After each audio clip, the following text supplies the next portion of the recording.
say is that, yeah, with Frisco, Detroit, uh, 49ers are very fortunate. I'm sure people like Skip Bayless gonna have a field day with that because it's gonna be like, they keep pulling them out the chinny chin chin, and they got very lucky. The Detroit didn't finish up. I give Dan Campbell his due. He is my coach of the year. Um, he did a great job with Detroit. You know, but okay, cool. But it should have been Green Bay and Detroit in the NFC Championship game. Maybe the Rams even. You think about it, if McVay they get a field goal, they win that game. So, you gotta you sometimes you gotta play smart, do smart things. You just can't afford to you know, keep running the risk of what they're doing. So, you know. But that's how I look at that 49er game. But again, Kansas City, I'm very impressed. 13.5 points. You hold Tua, Josh Allen, and Lamar Jackson, and it's 13.5 points combined. That's very impressive. Kansas City only had one explosive game, but they did move the ball up.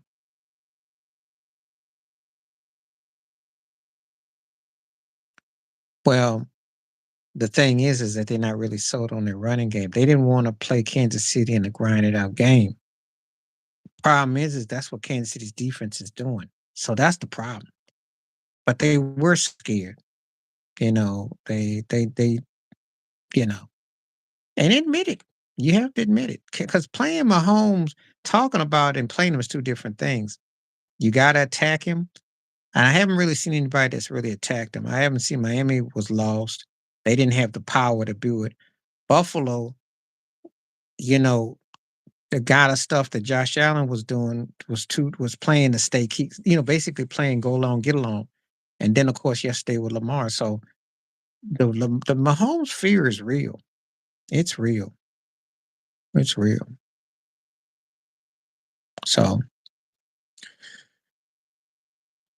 I'm just saying, I'm watching it. Yeah. Well, that's what the great ones do. They beat you in different ways. And think about it now. He's two Super Bowls deep and two AFC Championship games deep without Tyreek Hill. Can we say this man is one of the greatest quarterbacks ever now? Can we say it officially? I mean, you don't think, let alone you win one without Tyreek Hill, let alone you in your back to back. So he didn't Tyreek Hill can't get out the first round. Tyreek Hill's kind of got the Dak Prescott Dallas Cowboys syndrome. Meanwhile, Mahomes, you know where he resides in February. So the great ones know how to do it. Brady did a lot of times. They weren't all pretty. When he does win a great, pretty game, believe me, you ain't gonna hear the end of it. So, you know, that's when he can beat you at your own game. That's the mark of greatness. So,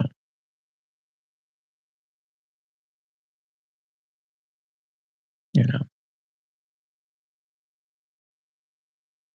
very, very impressive. Four AFC championships in 5 years.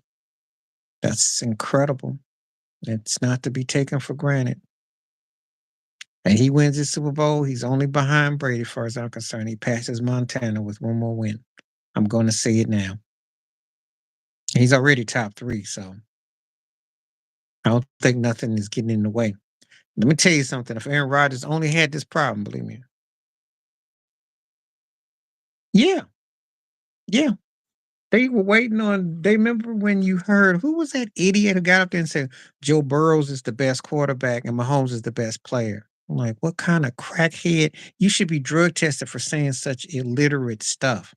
Just the stupid stuff they say.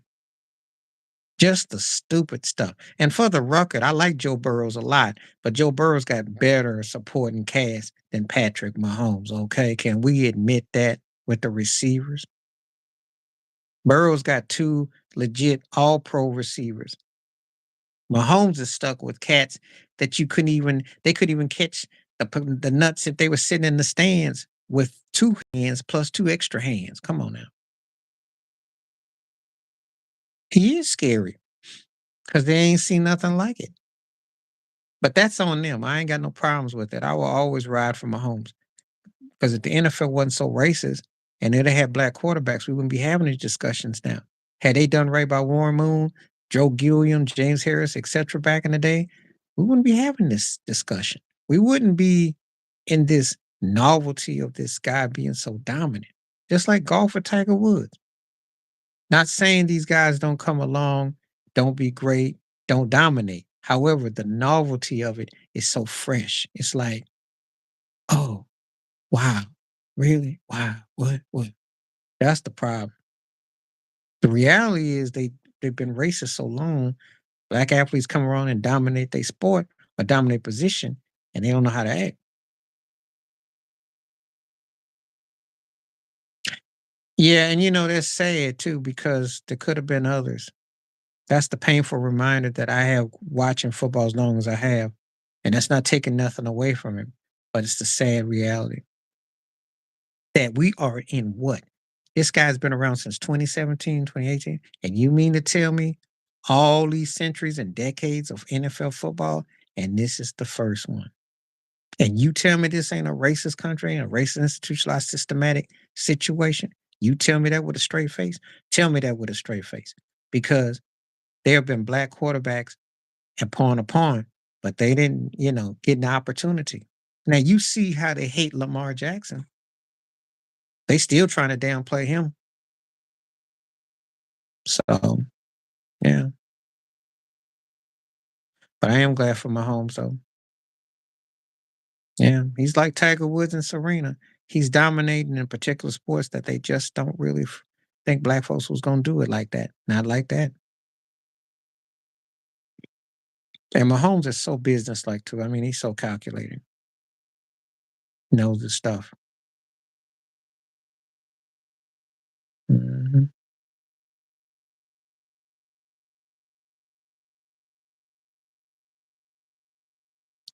He probably might be the only face in the go conversation if he can win this year and win a couple more. Because for me, if he can get to 5, he gets it. Yeah, well, you always got one of those in the family. That just kinda goes with the territory. I seen his little brother. He been out there chasing them girls. They be wild, I hear about him. Yeah, but mhm, but, very impressive by him, though. I mean, the fact that you come in and you do 6 straight AFC championship games and you got 4, scary. He's scary. He's scary. Andy Reid then hit the cha-ching.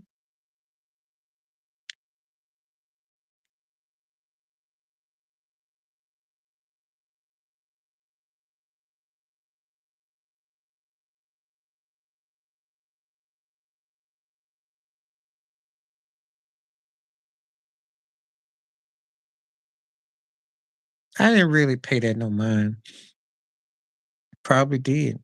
I mean, I really don't talk about I talked about it from the marketing from like, talking about Marilyn Monroe, Joe DiMaggio, and but Giselle and Brady, but I really don't really get into that because sometimes that's just a lot of smoke and mirrors. But if he did, he did. I don't know. She ain't gonna budge. She's with Kelsey. But what you think? If you Bella cheat, of course she do. That's the Phil Jackson quicker picker upper. And you know what? If I'm him, I don't touch neither one of them because if you mess up either one of them, you suck. Mahomes is like surefire. So if you mess that up, what you turn into George Seifert, okay, we'll see how that goes with your credibility. And if you go to Frisco, you know, Purdy is poised, but they got a running game, defense. That's why I always say that's the worst thing that can happen to any head coach, any team ownership. You never let a ring go. You can live you can't even really live with a runner up because if a team goes to the show and loses, that's gonna kind of get at you. They got that deep. You're okay with them having regular season success, and you might be okay to a couple rounds. When they still get into the conference championship, that's when you actually put your eyeball to the TV. If they get to the show, that's where anxiety overexerts you because you're like, please don't win. And you know, when Brady won and hosted that trophy and was drunk at that parade, you know, he was sick to his stomach, especially when he was stuck with Mac and Cheese Jones. So you never let a ring go. That's the best way to get your behind fired and get seen as a joke. So,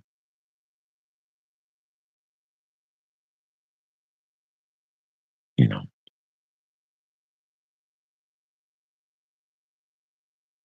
he was. I heard them all say it. He was.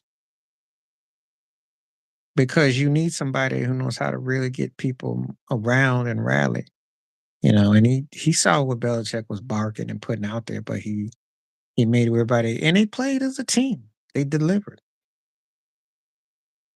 But Belichick did some angry, arrogant stuff. That Malcolm Butler thing is still one of the most arrogant, blasphemous things you could do. So, you know, I don't think too people gonna want to touch him. And if he did, he have to go to a high profile team. But I don't know who's gonna touch him. He's got to feel like trash though if Atlanta won't even waste their time with him. That should tell you how far you the mighty have fallen. You're a white boy looking like Liberace with your fingers all blinged out, and even scrub teams won't even give you a call back. You suck. So, and you can quote me on that. But who says that it doesn't spread about how you treat people? I always used to say that about the NBA that they were reluctant guys going to certain places. Well, I went to the NFL. He found it out. He did. He did. Well, no, I'm gonna take that. No, I disagree with you. I saw what you did there, Ted. Now they were never was. Stop with the bums. See, Brady didn't even really have bum. Danny Armadillo is not a bum. He was a never was. Wes Walker was a never was without Brady. He was an okay white boy.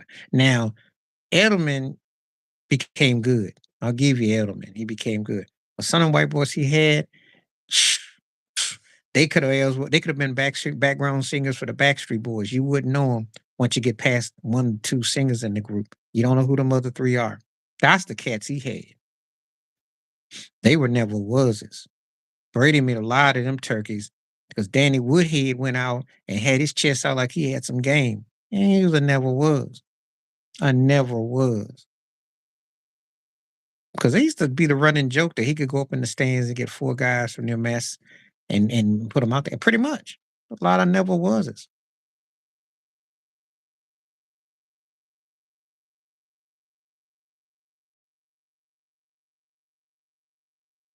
The golden rule. Well, okay, you gotta tell me with that one. Belichick with Brady. Pete Christmas Carroll messed up with that trying to be cute at the goal line. Jerry Jones hasn't had that problem as those two, though. He is not in the conversation. You got to go back almost 30 years ago. Sorry, he's not in that conversation.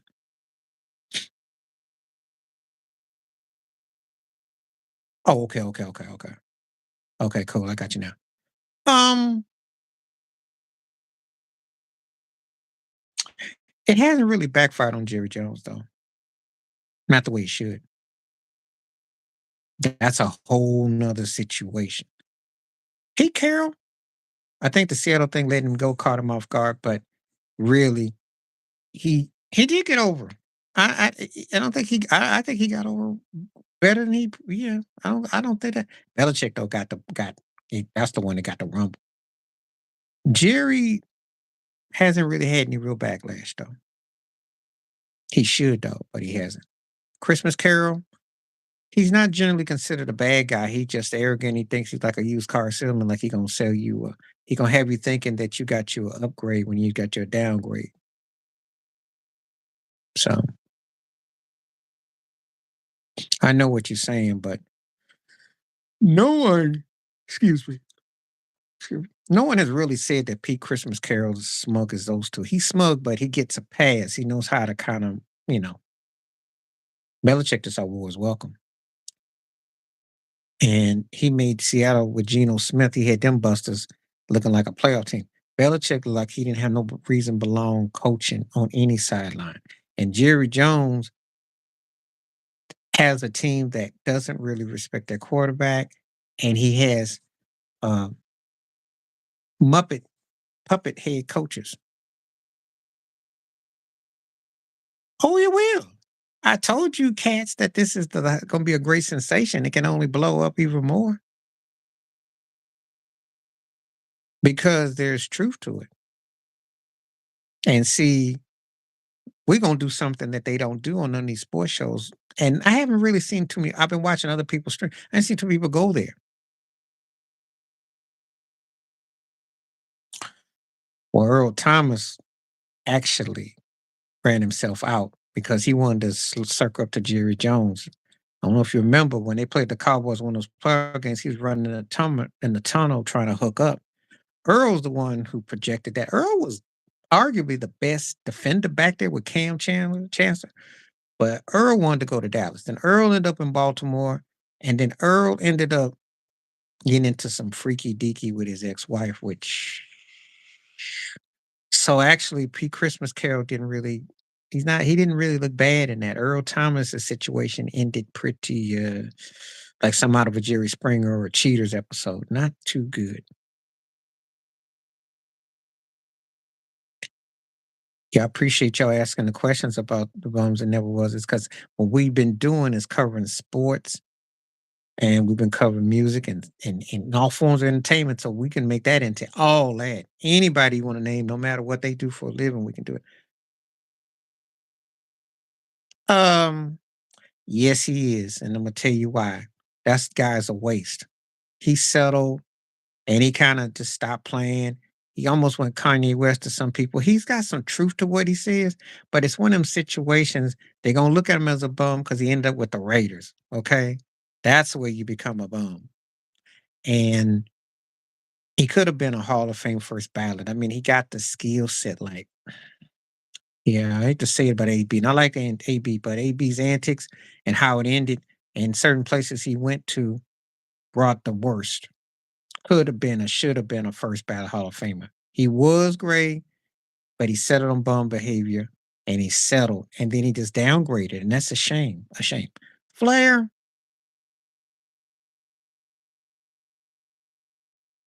I can't call him that. I mean, he's one of the greatest wrestlers ever. And I'm gonna tell you something because he had a legacy and he branded himself. Now, probably as a man outside the ring, you might say a bum, but in the ring, he was top tier. You know, he um charismatic, persified.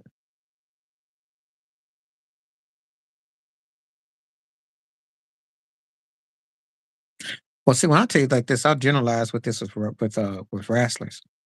Wrestlers are like rappers, and that they only as good as big as they can get. So if you don't go nowhere with it, and you kind of settle for what you are, you're a bum. If you don't ever blow up and they put money on you, you just like you were screwed to begin with, you were never was. So there's really no arguing with that, you know. Triple H had some notoriety, Nash did, Big Show did too, but they weren't on Ric Flair's level, you know. So they'd be more considered bum. He would be considered legendary because he actually took himself to another level. And again, that's what they do in that genre. If you blow up, you know. But if you put money on you and you suck and you don't do nothing, then you were never was. So that's the best way I can explain it, you know. And that it's different when we talking music. It's different when we talking sports. It's different when we talking actors, actresses, comedian, uh, politicians. It's different levels to it. Different levels to it. So, well, Ric Flair was one of them. Junkyard Dog was one of them. Um, Andre the Giant was one of them. I used to like Harley Race, Kamala. Um, I like the tag teams a lot. I like the Midnight Express. The Road Warriors was something else. Rock and Roll Express, when I was a kid, I thought they were cool at the time. Um, Lex Luger, Billy the Bit, we used to put you in that backbreaker. I have funny stories about that because I knew a big old dude used to do that for fun. Sting with the figure four. We used to do the figure four on each other. And if you hit a guy with his legs screaming, love the technique of it. Like Jake the Snake back in the day. Um, Respected The Rock, respected Hogan, respected Cena. Like Booker T back early on, not how he ended up. Uh, Hacksaw Jim Duggan was a favorite. Ted DiBiase, like I said, because it was older wrestling that I looked at. So there were different guys that I liked for different things. Um, the Four Horsemen, Kelly Blanchard, Arn Anderson, Ole Anderson, all that. I was big on that. J.J. Dillon, all that, Teddy Long, all that. So there's an era of wrestling that I love. Gorgeous Jimmy Garvin, Ron Garvin. I did respect Macho Man, Rey Mysterio. Yeah, Stone Cold was bad. Undertaker. I liked all those cats. Hmm. All those cats. Um, there's a guy named Thunderfoot. Like different cats. Now the funny story is that back in the day, we always used to know who the Scrubs were because they always had corny names. So it'd be like a guy named Mike Jackson, and you knew he was gonna get pinned. So we used to crack up. That was how we knew that he was a scrub, but they were scrub. Teddy Long and J.J. Dillon were two of my favorite, and Jim Cornette. Jim Cornette, those were my three favorites. Okay. Yeah, I remember CD Jones, SD Jones. But those were my favorites.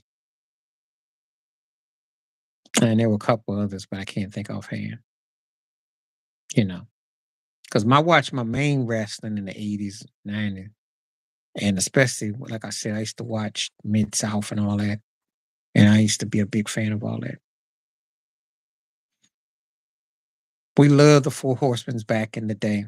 You probably weren't born when J.J. Dillon and obviously the Four Horsemen, but that was the one. Yep. Yep. Dusty Rhodes was something else. He did a little strut. Used to crack me up. I used to love wrestling back then. I mean, you could sit there and watch. Who was else I was thinking of? Um, can't think of the other. There's another cat that was wrestling, but I want to say Ernie Ladd was at there too. Um, but that's why we love Ric Flair. And there was a guy named Buddy Landale too. That's why we like Ric Flair. Walk around town trying to do like Ric Flair. Walk around going, woo, you know. I think that's where Babyface got some of the woo from too, because Babyface was putting the woo in his song. But it was something else though. Oh yeah, it was a time. What a time. Space Mountain, all that. Loved it. Loved it. I think he used to put people in the sleeper too. And he had headlocks and stuff. But yeah, that was some great wrestling. I mean, that was fun back then. That was a fun era. It was fun, you know. Um, I enjoyed that. He was dominant. And the thing about Flair is he was a long-winded type of wrestler. So he be having the marathon matches too. He was kind of like the Evander Holyfield of wrestlers. Because your behind was gonna be in there some hours with him. You weren't gonna clothesline him and beat him with quickness. But he was hugely popular back then, you know.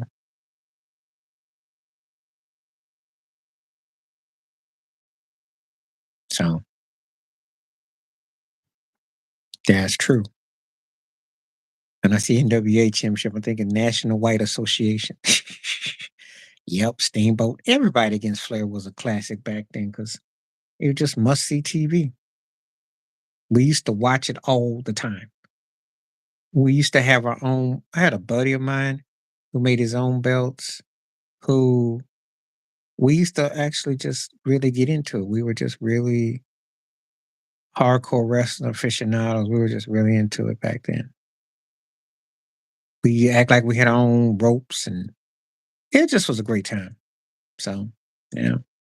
So that's all I can say about that. classic era. So,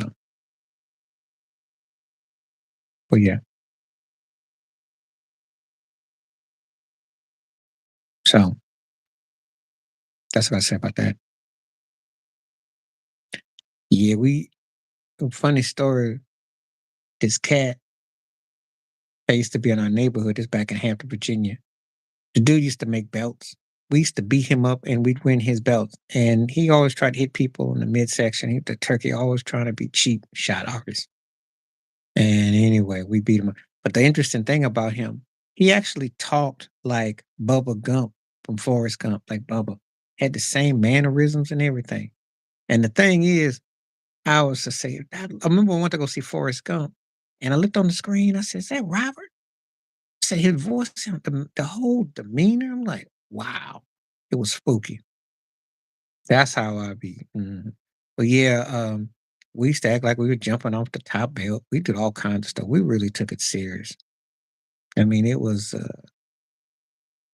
little outfits, the whole thing. You know, we really had it. You know, we would also create it off of albums. So when Thriller was out, Purple Rain was out, Born in the USA was out. We always have like the Born in the USA crew against the Thriller gang, against the Purple Rain gang, the Thriller gang. Um, it was some crazy stuff we did.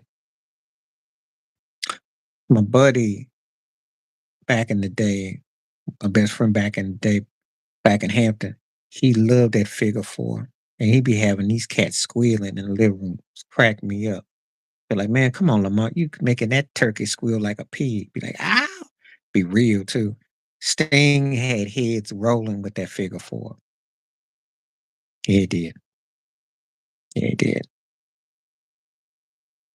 The only wrestling move that ever worked on me though was that I was a kid. This cat put the sleeper on me and I fell asleep. But this was back when I was like 9, 10 years old. It was hilarious because I thought, okay, what's the sleeper like? I was knocked out. Put the sleeper on. So I learned that one. Hmm. They tell you experience is the best teacher, but you don't want that one. I was knocked out too. Yeah, we tried all that stuff. Mhm. Clotheslines, um, turnbuckles, belly flops. We had a dude, this is Big Brother, black dude, and he was like, okay, if you remember the cat from PM Dawn, yup, Prince B, there was this black dude who looked just like him, except this dude that we used to go swimming in the swimming pool with in Hampton, the cat weighed about 3 bills. So the Lex Luger would put you back, put you on the back thing, right? So we used to jump that cat's back because he's big and he threw your butt in the deep part of the swimming pool. Crack me up. Turkeys be out there drowning, need a donut. It's, but wrestling was like a reality. I mean, that's just the realness. You want to know the truth? I mean, we took that thing to heart. Really, we did. So it was a way of life. Nothing more I can say. Well, in real life, he was. But when we liked him back in the day, he was strong. He was cool at the time. Again, I don't, like I said before, when you ask me about wrestlers and stuff, I don't really get into because it's the one thing. They can either be legendary or they can almost be never was. It's really that simple. There's no bums in wrestling because if you ain't making no money, you a never was to them. If you're legendary, we know who you are. That's how it really goes. It's really either or not. So yeah, the Samoans. Yeah, good call, ML. Right, right. I forgot about the Samoans. There was just so many people that we used to get into. God, I forgot all about them. Good call on that. I'm still thinking about the $1 million Man with DiBiase and all that. But yeah, the Samoans was cool. It's like Kamala was too. They're just and King Kong Bundy. Yeah, well, again, it wasn't the most, and I'm not condoning it, but it wasn't the most kumbaya experience for black folks. It wasn't the most pro black. Yeah. There wasn't the most, they didn't have what I call a black representation, you know. And like I told you last night, don't let The Rock fool you because The Rock is kind of like an anomaly. It's kind of like when you get one Tiger Woods in golf and one, you got more black female tennis players. So we can't use that one, but I'll use it in golf. You got one Tiger. How many black golfers have you had emerge since then? So it's kind of like one of them situations that you have to have more. And a lot of them, because it was so white ran and white operated, and you got to get popular. Just the fact. The white counterparts and had 30, 50, 60 years from Gorgeous George till you get to a Hulk Hogan or Ric Flair. So it's a long time before you get to The Rock. Or then you had John Cena's too. So you ain't had a lot of black, you know, just saying. So yeah, he was tough. Mhm. But that's why, no, because he been through too much and his daddy wasn't going to let him go back home without it, you know. But again, a lot of them don't have the luxuries The Rock did either. I'm not condoning bucking and shuffling. I'm just saying the cats, they worried about their lifestyle because again, in wrestling, you either are a legend or you are never was. There is no bums in wrestling because if you suck, they discard you and you got to build a name. So it's either you're a name or you're never was. And if you're in the never was pile, yeah, you'll stay getting beat and but you will never, you'll be on the lowest common, bottom of the chain. It's done on purpose. So that's the reality of it. So, but The Rock had a crossover appeal. So, you know, somebody saw something there and they said, cha-ching. That's all it was.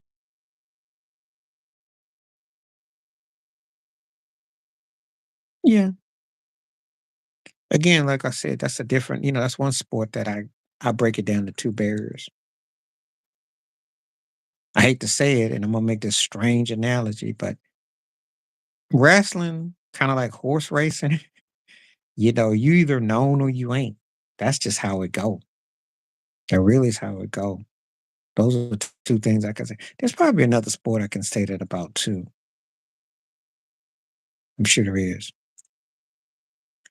Yeah, it was sad. And you live long enough, you'll see a lot of those guys die for different reasons, you know. So,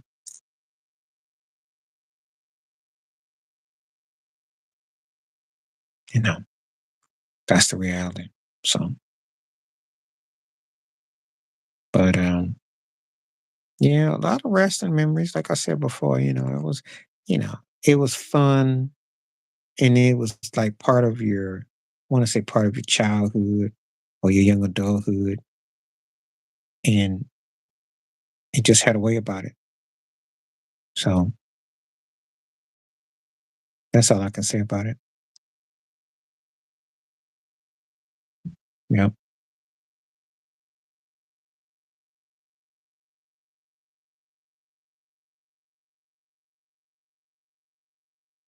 Yeah, I'll give you that. And he played with the Milwaukee Bucks. He had a lot of attitude, but he never really got better. They should have been better. He had promise. He gets kind of forgotten too, but there's a reason why he gets forgotten because he just kind of settled. Yeah, it was a good call about Glenn Robinson. I'm not gonna argue with you on that one. Think he was bad dog. Yeah.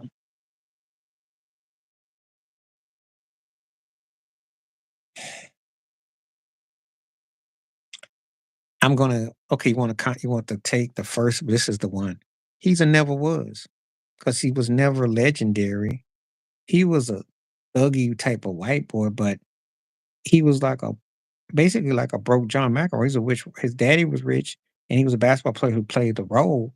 But to be a bum, was he better than Mahorn? Was he better than Rodman? Was he, Sally? I mean, what did he really do? Made some shots and stuff. To me, he's a never was. I never saw anything special about Lambeer. And I didn't think he bummed. because I didn't think he had that kind of memorable of a game. I thought he was and never was.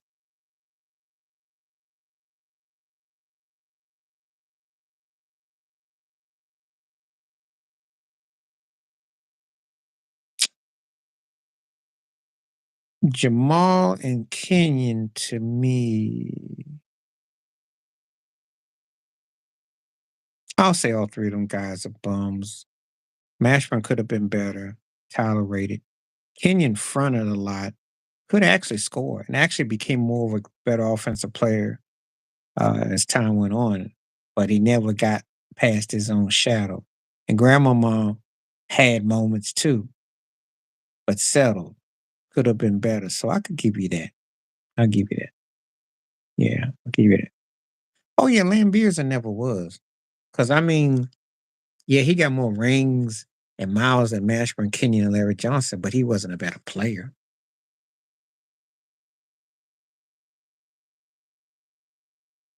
I like Herb Williams, but he'll be a never was. I don't think it could have got any better. Maurice Cheeks is borderline in the good. He gets a pass. Gets a pass. Mark Price gets a pass. It's close to good. But if I say that you're close to good, you're not a bum, and you're definitely never not a never was.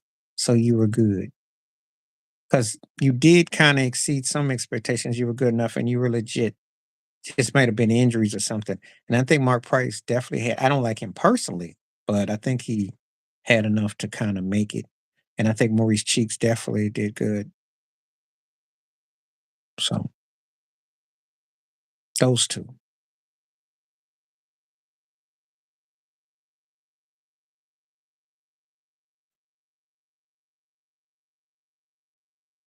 But like I said, you know, some other folks. Okay. Okay. Solid pro. So you want to? Okay. So solid pro will be a third category. Okay. So if we call you a solid pro, you in that good, better than average. Okay. Bums never was. Okay. So solid pro. So SP will be the other term that I'll use. Okay. Okay. That's fair enough. So I will say that solid pro for MASH, Kenyon, and Larry Johnson. Okay. Cool.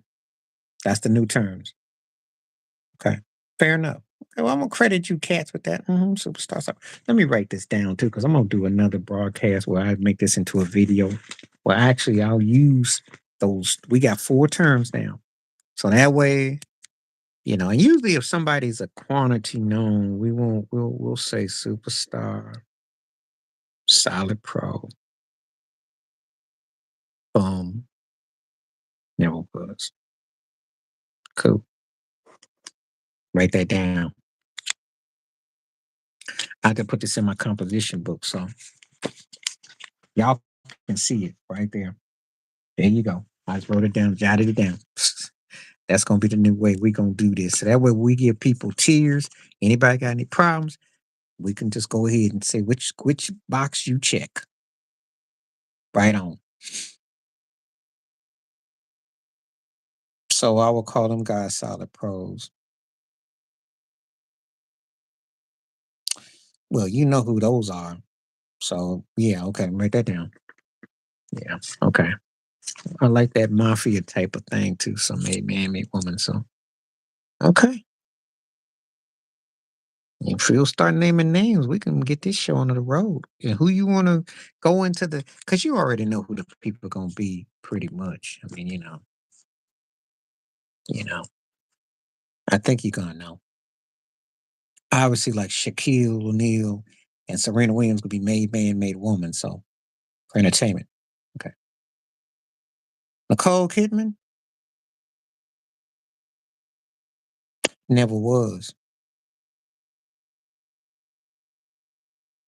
And she's been Mrs. Keith Urban, but I don't really get any feel about her movies or her work. She's a nice looking, all right woman. Her personal life has been more interesting than her work. And Eyes Wide Shut with Tom Cruise, I watched that movie with Stanley Kubrick. I just remember that's 4 hours waste of my life. They had no chemistry. But her personal life been more interesting when she was involved with Cruise and Q-Tip and Lenny Kravitz and now Keith Urban's a cool dude. I like his guitar playing, even though he remind me like a Bon Jovi on guitar. His vibe for country. I say Suzanne Summers was a solid pro because she really did. She was kind of like a Farrah Fawcett for TV comedy, but she definitely had a coolness that worked. So it was solid. She was solid. And she did her lane real good. She was actually underrated. I think she actually had something there. I miss her too because I did get me a Thigh Master. I used that. It's good exercise too. Just a basic $10 one at Walmart. Do some thigh exercises.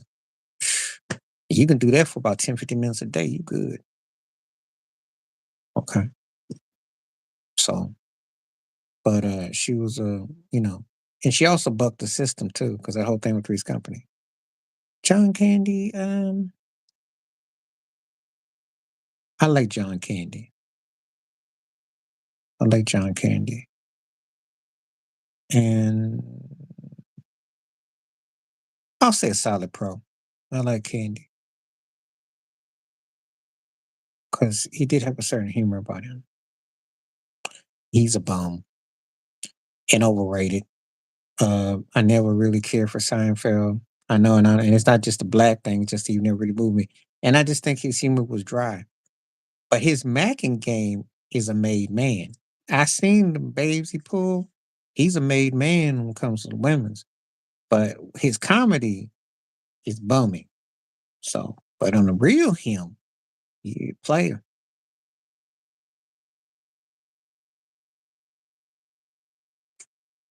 Oh wow. This guy. Hmm.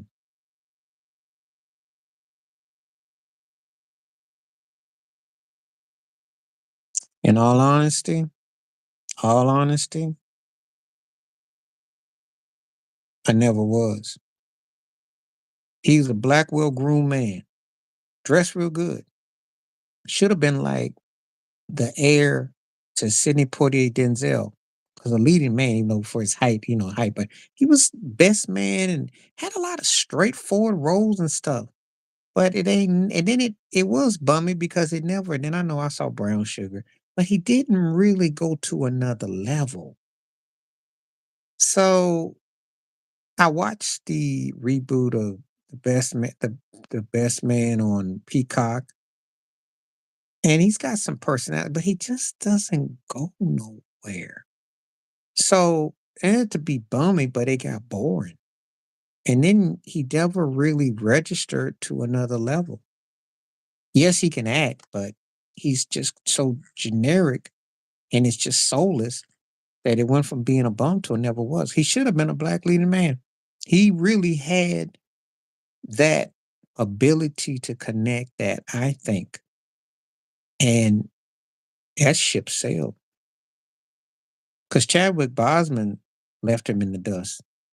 And others did too. I just don't think it's there. She's a made woman. She didn't play every black woman or been the wife of somebody. I mean, she's a made woman. And if she was white, she'd be almost giving Meryl Streep a run for her money. Believe me when I say that. Because Angela Bassett didn't put it down. I mean, she hold her own with Fishburne. They had some of the most iconic movies and scenes and all that. You know, the how she was, and um, you go from doing Boys in the Hood to playing Michael Jackson's mama to playing Betty Shabazz, Daphne Jackson, Betty Shabazz, Tina Turner. Come on now, that's a made woman. It's just that Hollywood's racist white system don't want to give her no love. She been bad, bad to the bone. Did it all. Did it all. You know. You know. Versatile actress, underrated. You know. I'll forgive her for that vampire movie with Eddie Murphy though, but uh, bad to the bone. Bad to the bone. Because if she was white, Meryl Streep would actually be like, "Uh oh, I better get back on the ball." Because Angela Bassett did the whole nine. She a made woman.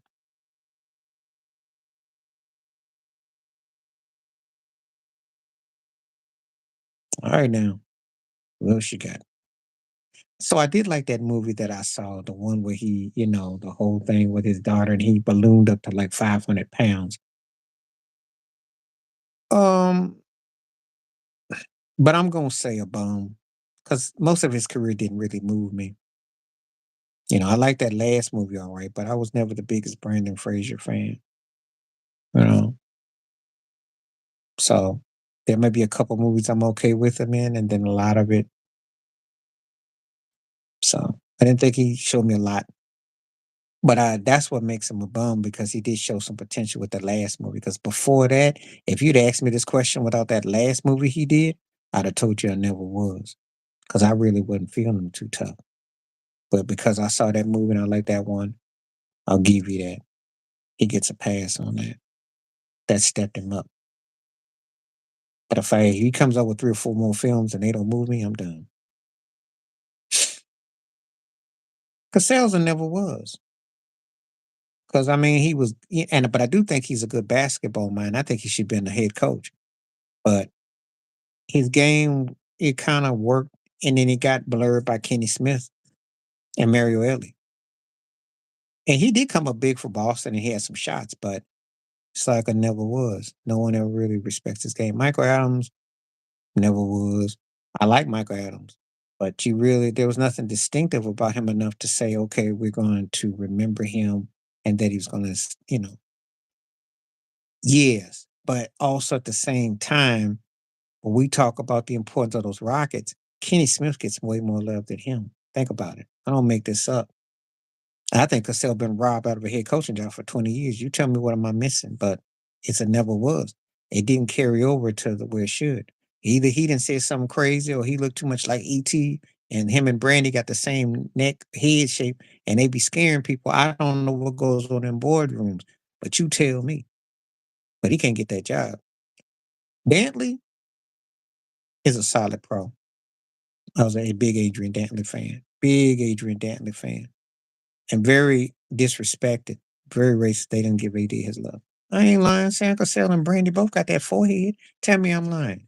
Be scaring people. Be like, ET phone home. ET, I see you, Cassell. People in the know what I'm talking about. Because they used to clown his forehead, him and Brandy. It's like they were separated by ET at birth or something. But now Dantley, yeah. AD, solid pro. Solid pro. Almost superstar. He could score points, and that was a man's man. Too black, too. So the NBA was waited a long time for they put him in the hall. Thick, janky butt self. Oh, yeah, I wish I could take you to a site where we used to clown on Sam Cassell forehead. They used to clown on him. He wear them glasses, look all different. But he has been robbed of a head coaching job. He been robbed. Never was his. I liked Hershey all right in Philly when he came to the Sonics. And Hershey also was kind of like Vin Baker. He came to the Sonics. He was kind of all they took a liking to him, but never was. I mean, had a nice little game, but nothing that you remember. It wasn't going anywhere. And it wasn't like he was a bum where he had a, out of body, then he just reelected. Rodney Rogers, same thing. Had a nice little game, but he kind of got forgotten. Vin,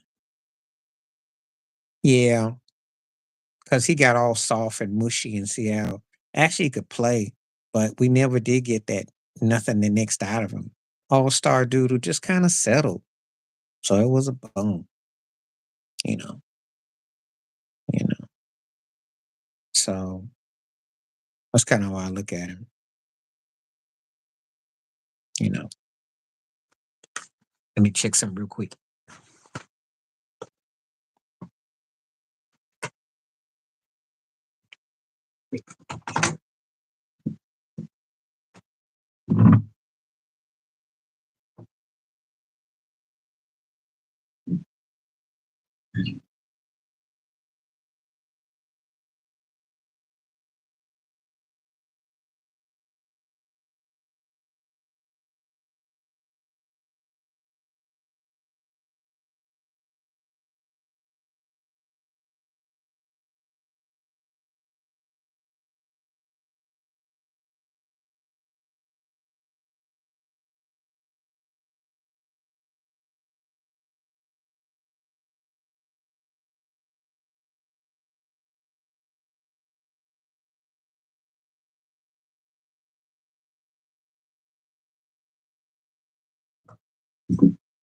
That thing back. Get that thing back. Get that thing back. All right. All right. All right. I'm back now.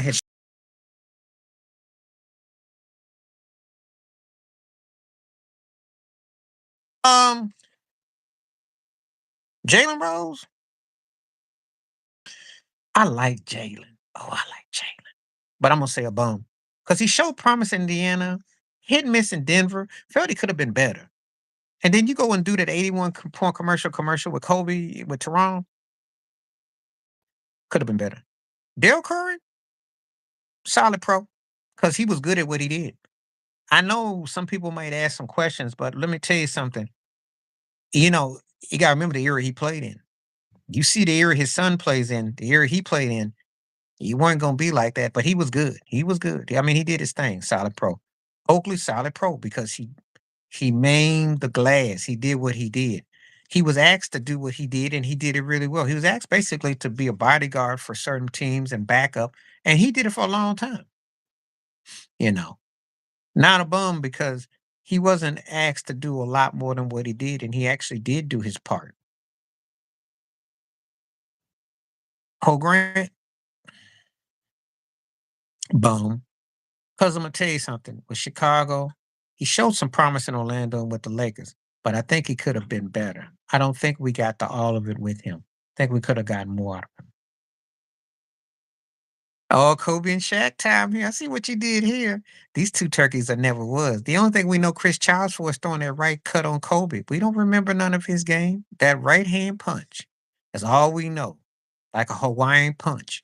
That's all we know about Chris Childs. We don't know nothing else about his game. In fact, if you put him on a milk carton right now, I wouldn't know what to tell you.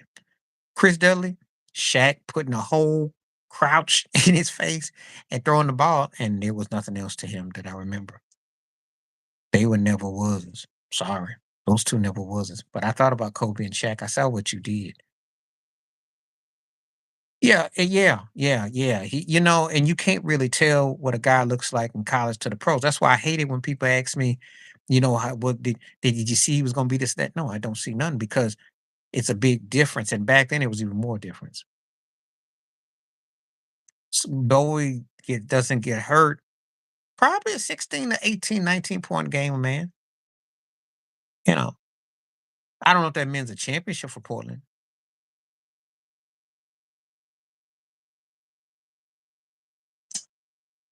Yeah, Pager was a bum because he didn't really, he was MVP flirting with it with Sacramento. I didn't feel that his career didn't go nowhere. It just kind of stayed stagnant. So I didn't really feel his career went where it could have gone. Could have gone more. Hey, Sean Prince, I'd say solid pro. That block shot against Reggie Miller, his defense, he did probably better than expected. They got a lot out of him, really. He kind of overachieved in a way. Because he really fit in good and he came up big in a lot of ways. Well, I say solid pro. I don't think he was a better player than Pager, but more of a solid.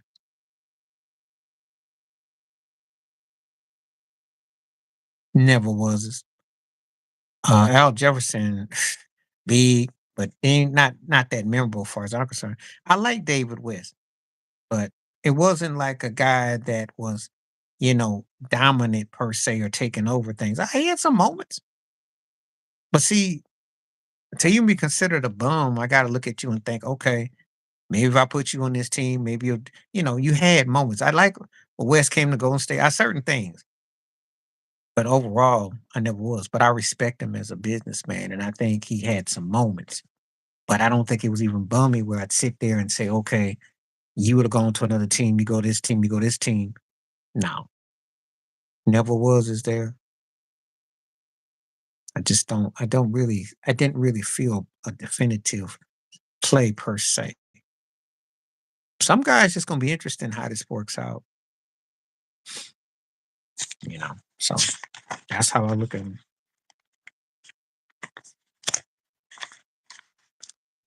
Yeah, I like this little cheat sheet we got. Mhm. So, you know. David West, Inkadiah, solid pro. And I'm gonna tell you why. Now, his Philadelphia career coming behind AI, it almost felt like he was an agent. It almost felt like too good to like because he had AI, but he wasn't that kind of player. And he had to grow up a lot and become a better player. Got to Golden State, exceed expectations. Got to Miami, exceed expectations. So I'd say Inkadiah was a solid pro. One of them cats that mentally you want to listen to because he definitely nudged enough, knit enough boxes where he made himself into better than what it was going to be. So I say solid pro.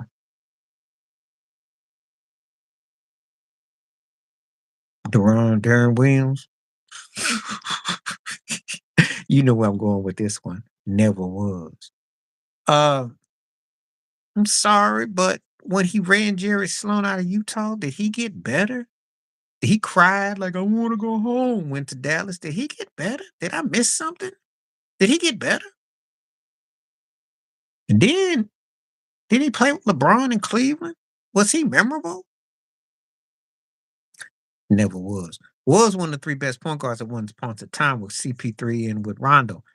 But after that whole thing with Sloan and went on, I don't remember that guy's career. He's on a milk carton. Sorry.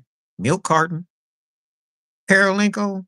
Um, if it wasn't for his wife telling him that he had one night stay, he had one free pass, he never was the same. His defense was good. But when his wife came out and said, yeah, you get one free night, that turkey went AWOL.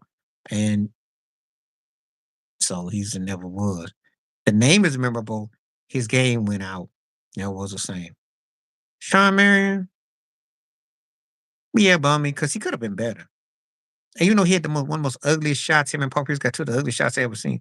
Marion, the Jedi Matrix thing, it worked. But sometimes I just don't know. It just didn't really go nowhere. So he just stayed kind of what he was. Rick Smith. Oh, the Dutchman. Bum. Could have been better. Because he could shoot a little bit too. He could take Patrick Ewing on the outside. He could have been better.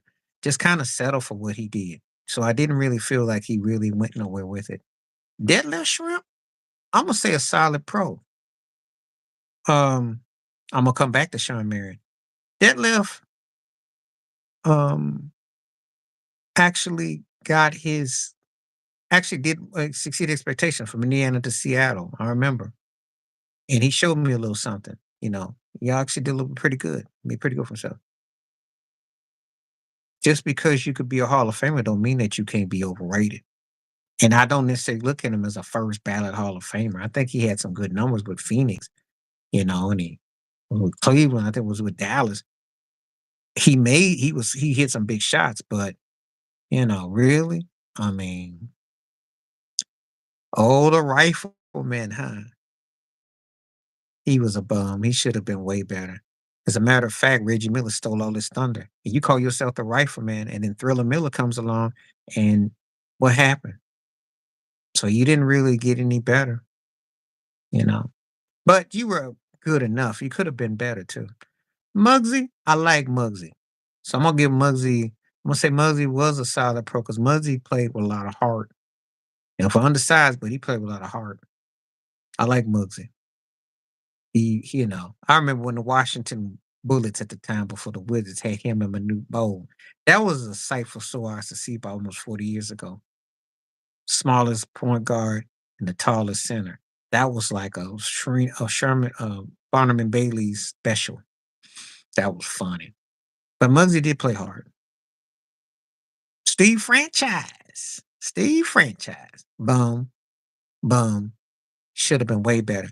People forget that, yeah, Vince Carter, T-Mac got off in that slam dunk contest, but so did Steve Francis. He had spring in his behind. But you better ask Katino Mobley about other stuff. I don't know.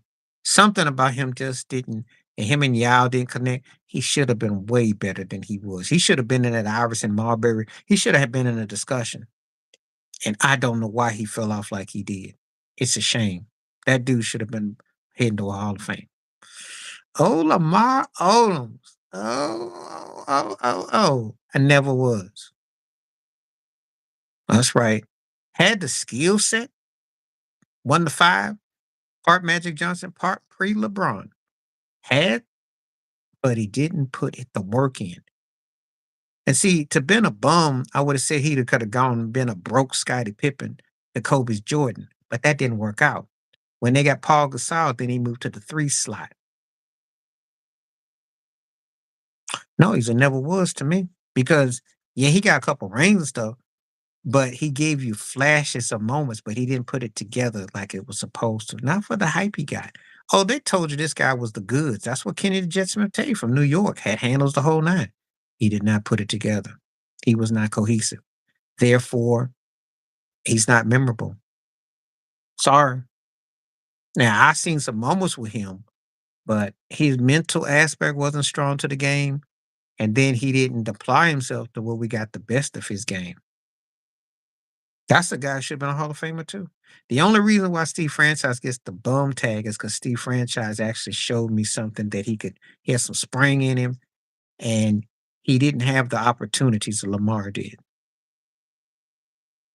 Give me Steve Franchise with Kobe or Shaq or something, and he underachieves like that, then I probably look at him differently too. But they both on the cusp of the boat. Bam is a solid pro because he's undersized, plays out his mind. So I got much respect for what he does. The problem is the Heat need a superstar, and him and Jimmy Butler ain't it. But Bam plays out his mind. But let me tell you something. There's a couple of cats that if they played with Bam's mindset, they would be in the argument for the top 10 greatest. Bam ain't close to that, but Bam plays with a lot of heart. That's why he's like a what you want to call like a broke updated Alonzo. And that's why Spo and Riley's mess with him. So he's a solid pro. Play, solid pro. Should have been superstar. Injuries didn't hurt him. But I seen enough of his defense and what he did, you know. And Clay, before Adam Silver got on this steroid free, he scored 70 points a game. That was the dude I said that would have been the link between Wilt and Kobe. All things if he's healthy. Because no one hit buckets like Clay. No one. Clay should have been. Anthony Edwards,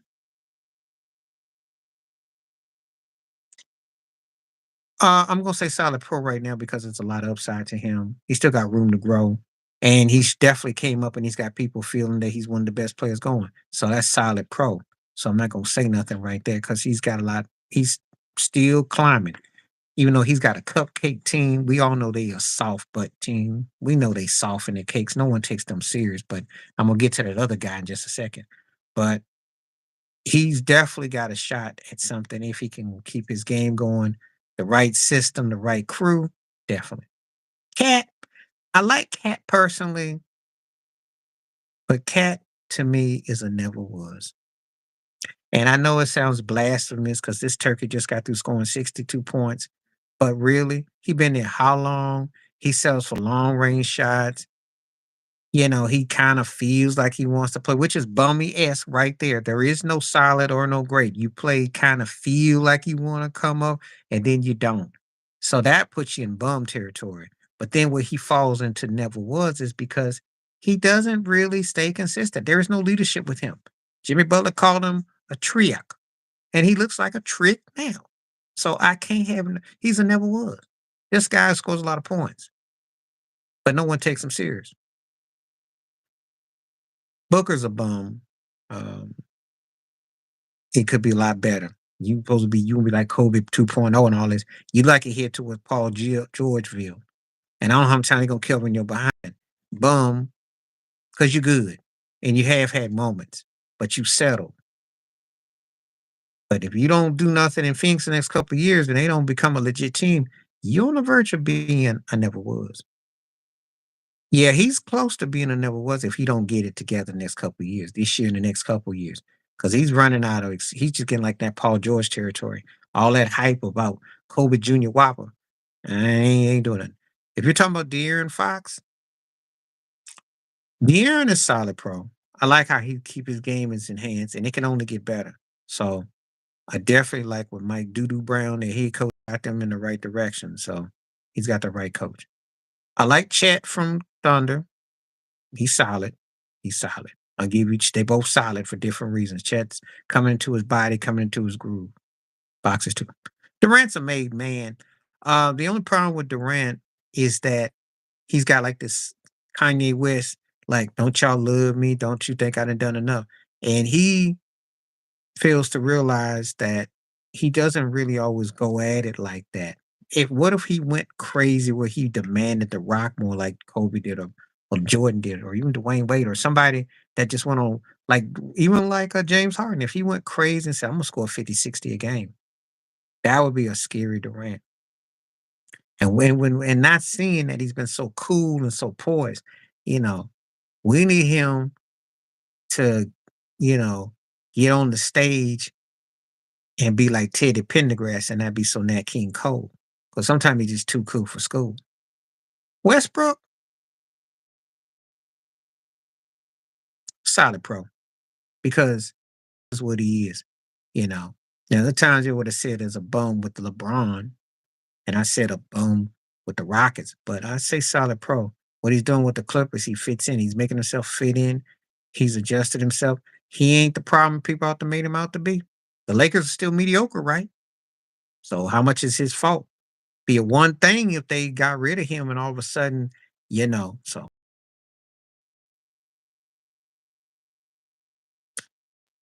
Jamal Murray, I will say a solid pro because if he's healthy, he's as good as anything. And he has still a chance to connect with Jokic and they could be a scary duo. So I like his game a lot. I see a lot of upside to him. I like it a lot. Promising. Donovan Mitchell, I never was. Score all them points. Jared Allen, all that in Cleveland. Don't buy him. Soft. And the Knicks just exposed him last year. And he's only going to be good if he teams up with the team that's got some beast, got somebody else can score and can cover him. He never was in he was a, he didn't he bummed out with Gobert. And Rudy Gobert looks better than him. And Rudy Gobert sucks. Okay. Because I don't scared of no Rudy Gobert, but Donovan Mitchell just ain't no threat. He score a lot of points, but it's empty calories. Come on now, Kevin.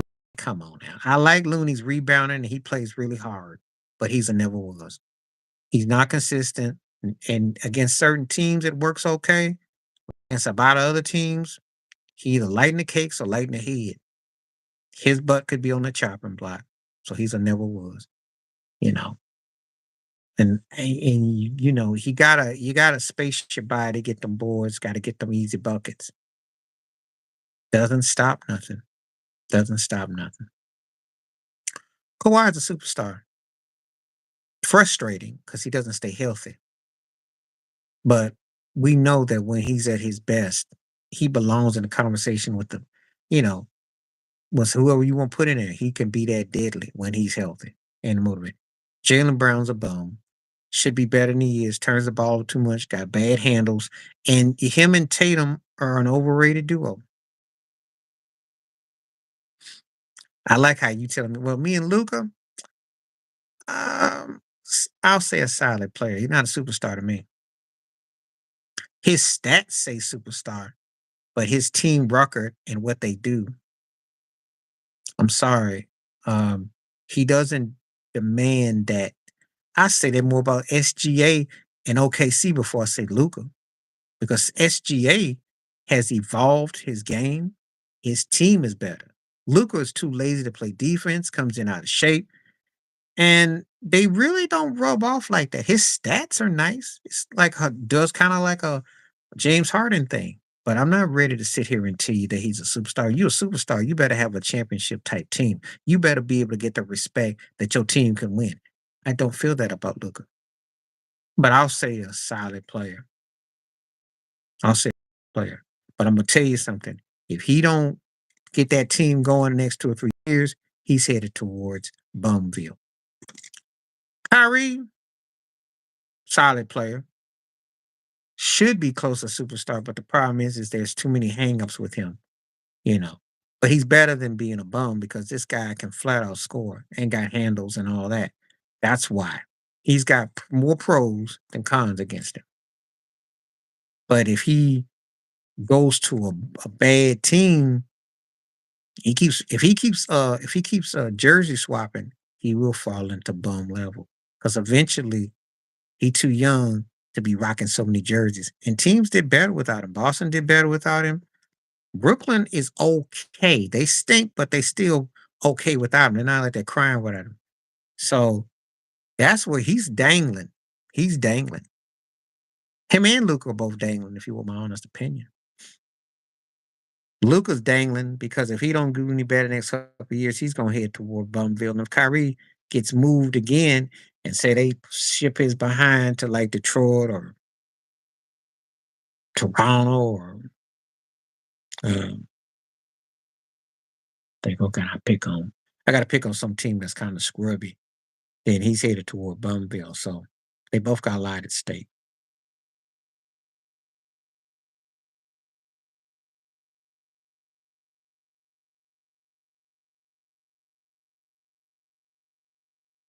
Okay.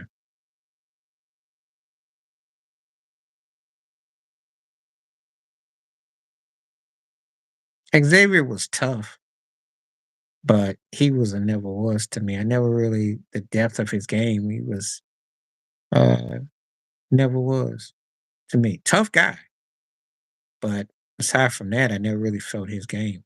Eddie Jones was a bum, and I loved Eddie, but Eddie could play defense. But Eddie got replaced by Kobe, and he never really, he just was. He just kind of like he kind of was one of those guys that settled. Should have been better with his skill set. Just never really got more going in his game. And I liked Eddie too. I liked Eddie, but he just never got more going in his game. And one of those guys that's forgotten, who settled for maybe being pretty good sometimes. So that one. Sheed, solid pro. Because you could put Sheed anywhere. A guard up against anybody, Sheed was going to make his presence felt. And he's one of probably my favorite former players as far as like I could hear his takes. I like to hear Sheed talk. So I'm big on Sheed. Big on Sheed.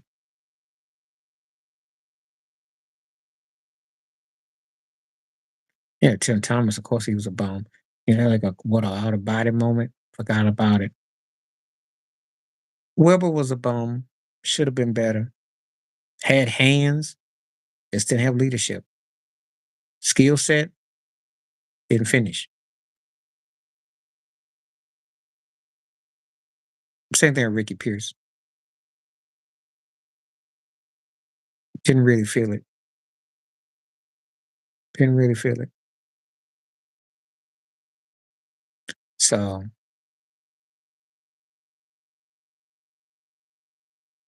Sigma, bum, because he had a shot that was tough to defend, but I don't think it really went any further. Lenny Wilkins, solid pro. One of those guys that was legit. He was legit. And Dennis Johnson was solid pro. He was legit. Both could play. They um they both could play. Sigma was a bum because it could have been more with that back behind the head shot. Could have got more out of it. Could have got more out of it.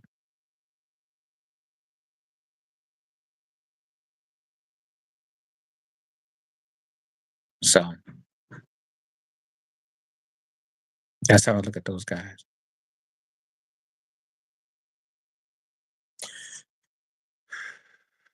As a coach,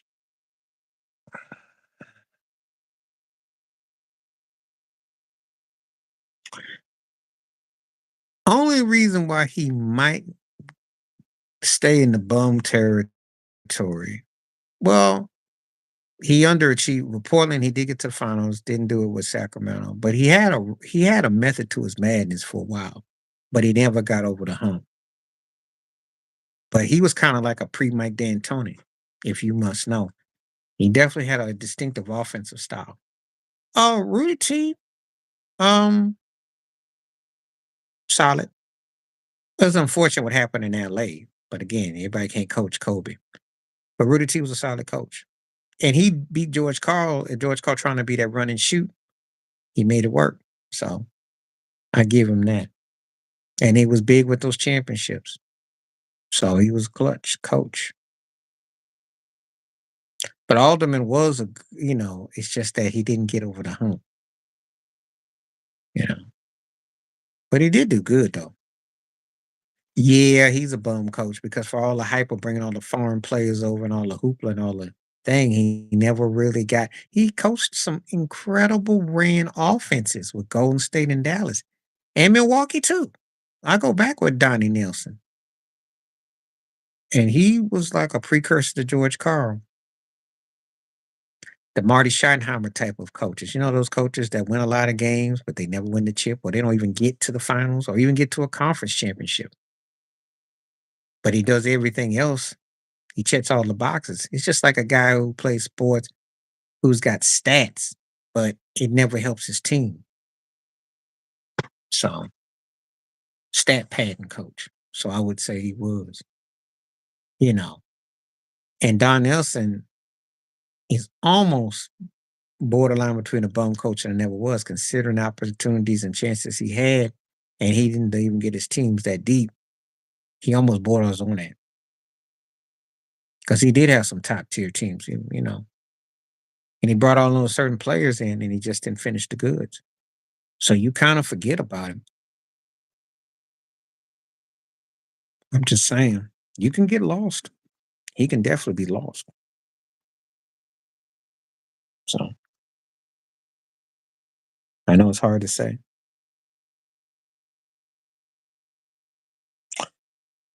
Aguirre, solid player because he could score. I remember when he was in DePaul, Aguirre got handles. Um, I didn't like the whole thing with Adrian Danley how they got, but he was good in Dallas. I mean, he was good. You know, one of those guys that could fit in where he went, and that's how I keep you from being a bum. You can actually go somewhere like Cartwright went from New York, came to Chicago, fit in real great with the triangle offense. Wasn't scared of Michael Jordan. Wasn't gonna get punked. Didn't worry about Scottie Pippen. So there you go. Cartwright was solid, not great, but he wasn't no bum. He held his own. He was solid. Got respectful.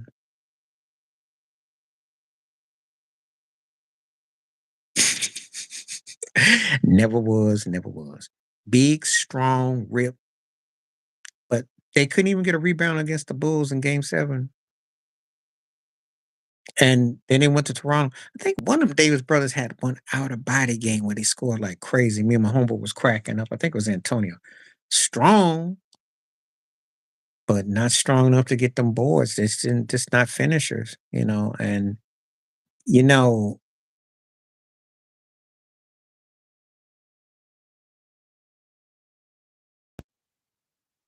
too much meat.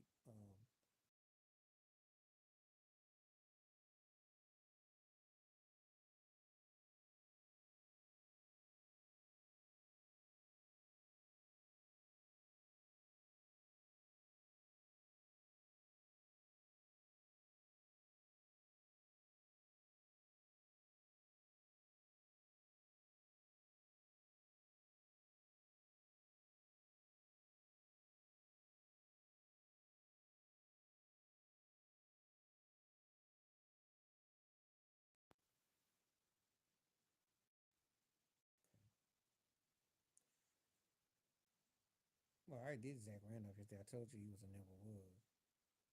Because Zebo should have been better. And they didn't get enough out of him. Big boy never was. Never got enough out of him. Can be. Is it still froze? Because I seem like I'm back now. Is it still froze?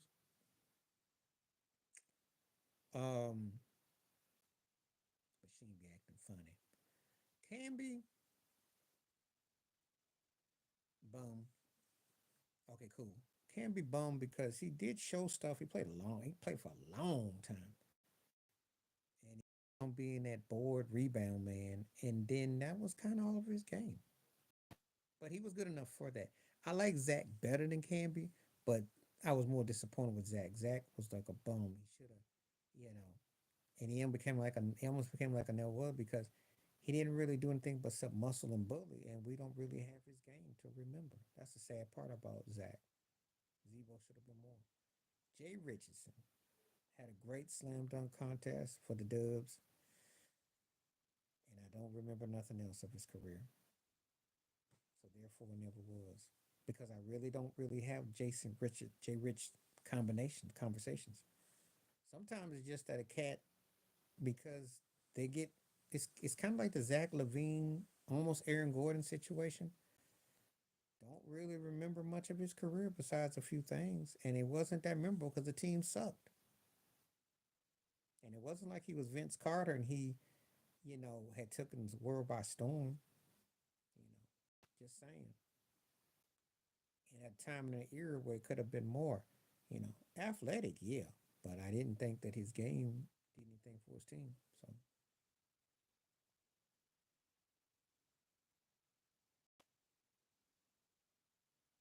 solid pro, my dude. Both of them solid pros because they both, uh, again, dude coming to the NBA and creating his own picks and hitting shots and picking pops and spread. You had to back then. You didn't have the high screens like you got today. You had screen pick and roll, but you ain't got the guys was checking you, face guarding you, and he could create off the dribble. So you had to respect his handles, his wheels, and his motion and moves. So he's a solid pro. Underrated too. Byron Scott, same thing. I mean, Byron was athletic. He had defense intensity, and he made himself into a legit player. And he did all right in Indiana. He sucks as a head coach, though. Even though I think he did get to the finals with the Nets, but he ended up sucking. He was, as a head coach, Byron would have been a solid coach. But then he went to Lakers and talked about we don't really have to worry about making threes. So he went from being a solid to a never was. And I don't talk about him again as a head coach. But I liked him as a player. And he definitely showed me something. So I hope that answers your question.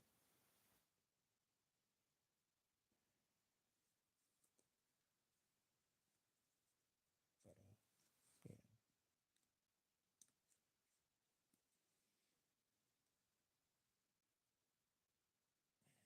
never was.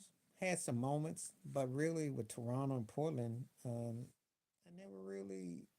I liked some of his games, but I always thought that Avita Sabonis was the better point guard than him. I just didn't think he brought it enough. I thought he actually played his best ball in Toronto, and I was kind of mad Isaiah Thomas got rid of him. I didn't really move me in Portland, and I kind of forgot about Dame. Kind of forgot about him, you know, because it was kind of bummy, and then it kind of faded. And once they stopped being a contending type team, I forgot about his career because he played his best ball to me in Toronto. I liked him better in Toronto. I don't think I'm alone. I think if he had stayed in Toronto with T Mac and maybe Vince, I think his history would have painted a better picture for him.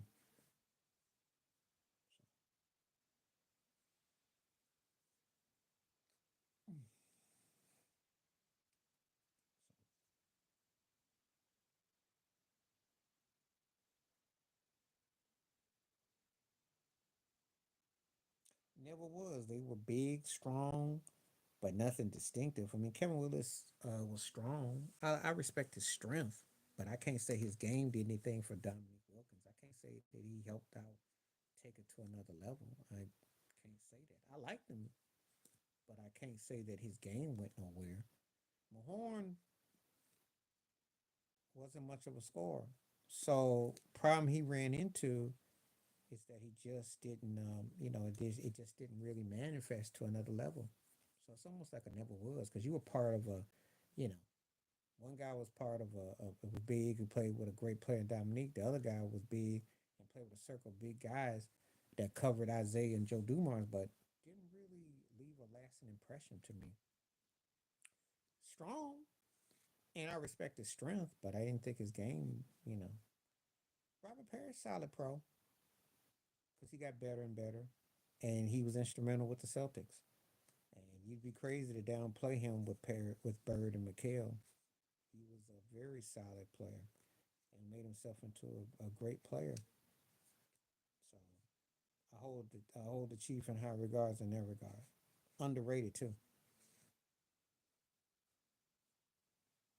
Brian Granton never was. I like him okay, but he was just basically a big body, and he stood there and he played hard. But it wasn't like he was scoring on nobody. It wasn't like anybody was like, um, he was a solid mediocre player to me, but a cool dude though. Just didn't think his game was that deep. Alex English, solid pro. Because if you can be the biggest scorer in the '80s, imagine what he'd be like today with Denver. When you put him with Jokic, they might not lose no games. Because Alex English was a pure scorer. He could purely shoot. So if you put him with the Nuggets today, they might not lose too many games.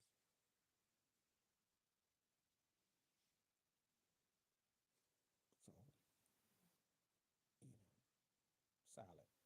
Solid. Kiki Vanderway, bummy, could have been more. You know, tolerated, did what he did, but I wasn't blown away.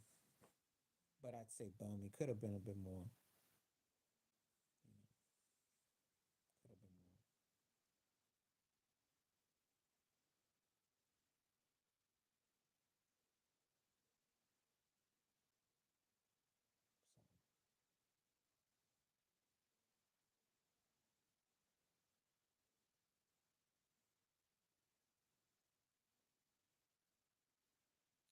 So, but Sean Leonardson never was. He had a couple okay games, but nothing that I really would say. But nothing I could really say. Danny Manning is an eye because he had the bummy leg, so we'll never know what he could have really done. Um, he never really got the fullness out of him. Bum, and I'd say it incomplete because we never got the fullness out of him. He had some moments though, but the injuries really took its toll. So,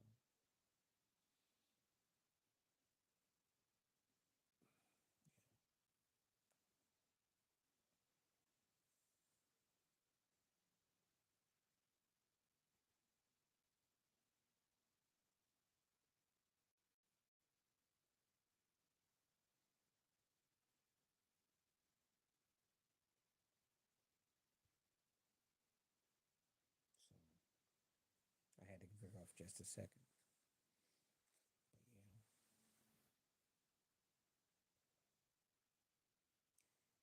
yeah, offensive cat, but you could say pretty much a bum because I mean he could score, but he didn't really manifest to more than what he was. You know, it's almost like gimmicky after a while. Some of these guys, there were some guys before people romanticized everything in the '70s and the '80s, which I have to tell you, some guys were kind of gimmicky. So they played off of, they score a lot of points and they didn't do nothing else. So they just went around.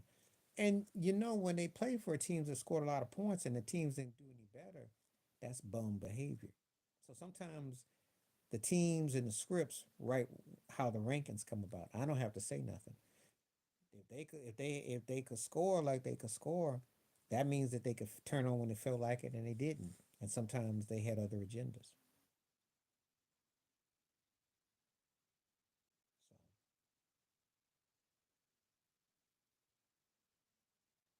So that's how I look at it.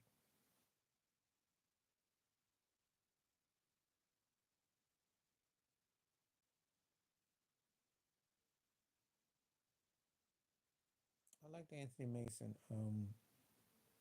I think he made himself into a solid pro because he actually had handles, and big as he was, he made himself into a believable player. He added something to his repertoire. You know, it's just that he didn't have enough depth with it, but he did add something. Oh, Sam Perkins, bum. The college version of him was almost like could have been you thought Hall of Fame. The pro of him just settled on being a spot shooter and just kind of just did whatever it took to kind of hang on the league. And it just was kind of like a letdown for his Dallas Lakers Sonics run.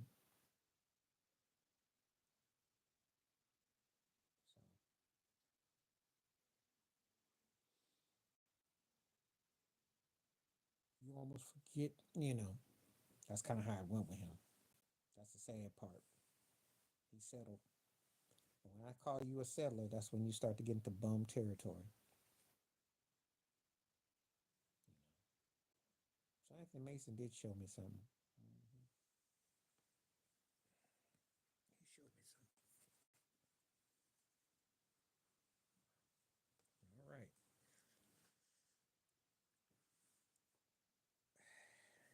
Never was, never was. Come on now. Good defender, but no one remembers his game. No one remembers his game. I remember him, but I don't really talk about him, like that. And Tyrone Hill, who averaged what 1.8 points a game, they weren't memorable to give you more than what they gave you. So that's you know, those are cats that fall into the second, third tier bag.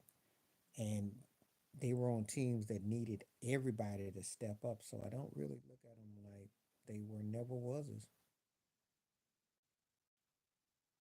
You can be a good defender, but you got to be a great defender to be memorable and at least have an okay scoring average to be considered bum worthy. So,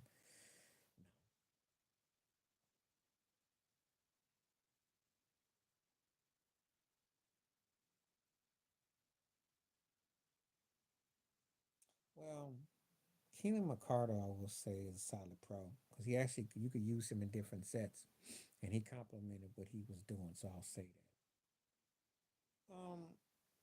All start. It's an incomplete bummy because big Slav fullback type of cat, and it's one dimensional. So it really just goes for one thing. So it's never like you're gonna debate. He had strength and he could move with size, but it was only one dimensional. So it's kind of like almost not fair to him because you'd have to equate him into other situations and how he was utilized.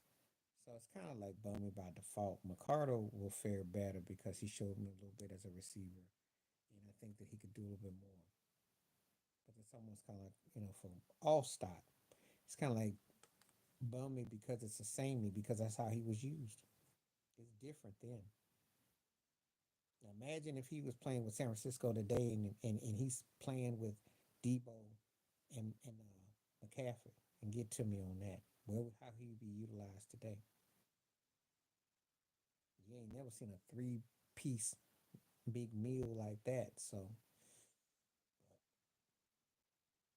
I hate even talking about fullbacks because most of them are just utilized out the formation to block and hit hard and hit chops and go up the gut. And it becomes like when Chris Berman used to go all stop, boom, boom, boom, boom, boom. So it's almost like a cliche, but that's how it was ran.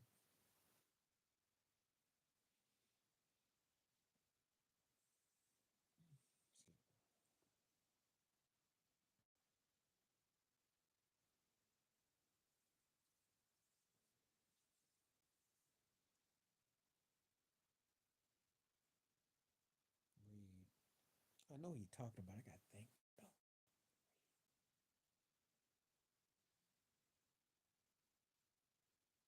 I got to think about Reed. I remember who you're talking about, but it's been a minute. And if I can't think right now, I'm pretty much gonna say Bowman because it wasn't that memorable. But I'll jump to Teddy Bruschi. Bruschi, I'm gonna say a solid player. Um, okay, Bruschi is kind of like the Robert Ory of the Patriots. His postseason exceeded him regular season, and he wasn't the most gifted or talented player, but he fit their system. Let me give you a good example. They went out when Bruschi, I think Bruschi was out with his health situation. They went and got Chad Brown from Pittsburgh. Chad was a better player than Bruschi would be on his best day and twice on Saturday, but he did not fit the Patriot way and he did not really work in Belichick's system. Therefore, it was a came, went, and I see it. Bruschi fit like a glove. So that's a solid player because you might not whatever you lack in talent and you make up for it in chemistry.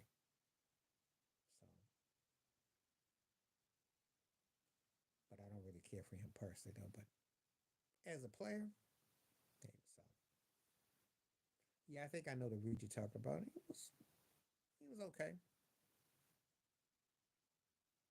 You know, when you got Carter and Marsh, you're gonna get the best of you getting the best of the bit. So he was okay. He was okay.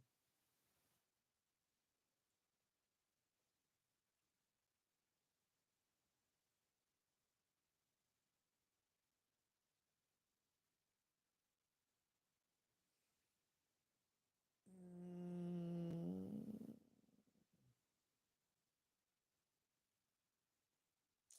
Taylor was solid. He made it. He really him and Zach Thomas were. He was solid. He did his part. And I remember he had some big games against Tom Brady in New England. He was solid. Earl Thomas in Seattle was solid. But what happened in Baltimore became a bum. So it's a shame too, because that dude was great in Seattle. You can make the case he was probably, I said him, Kim Chancellor, uh, Bennett, and Sherm. Urlacher, bum. I always thought he was overrated. I didn't get all the hype. I never got it. I never got it. Never got it. Never got it. Unless you're Jamal, unless you're Jamal Wilkes in basketball, if your name is Jamal in sports, you never was. Jamal Charles had out of body moment. Jamal Lewis had out of body games against Cleveland. I don't remember no more of their careers. So they never was as to me. They had moments, but I didn't have careers. Had some games, not careers. Not stuff that I would. I know you're gonna tell me 2,000 yards with Jamal.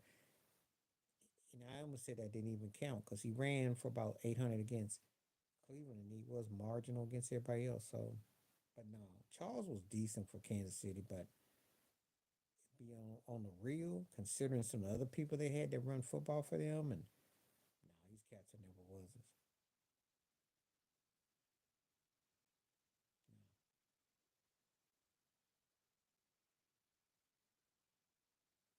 I think the Urlacher one will probably be the one I'll probably get, but no, neither one of them Jamals.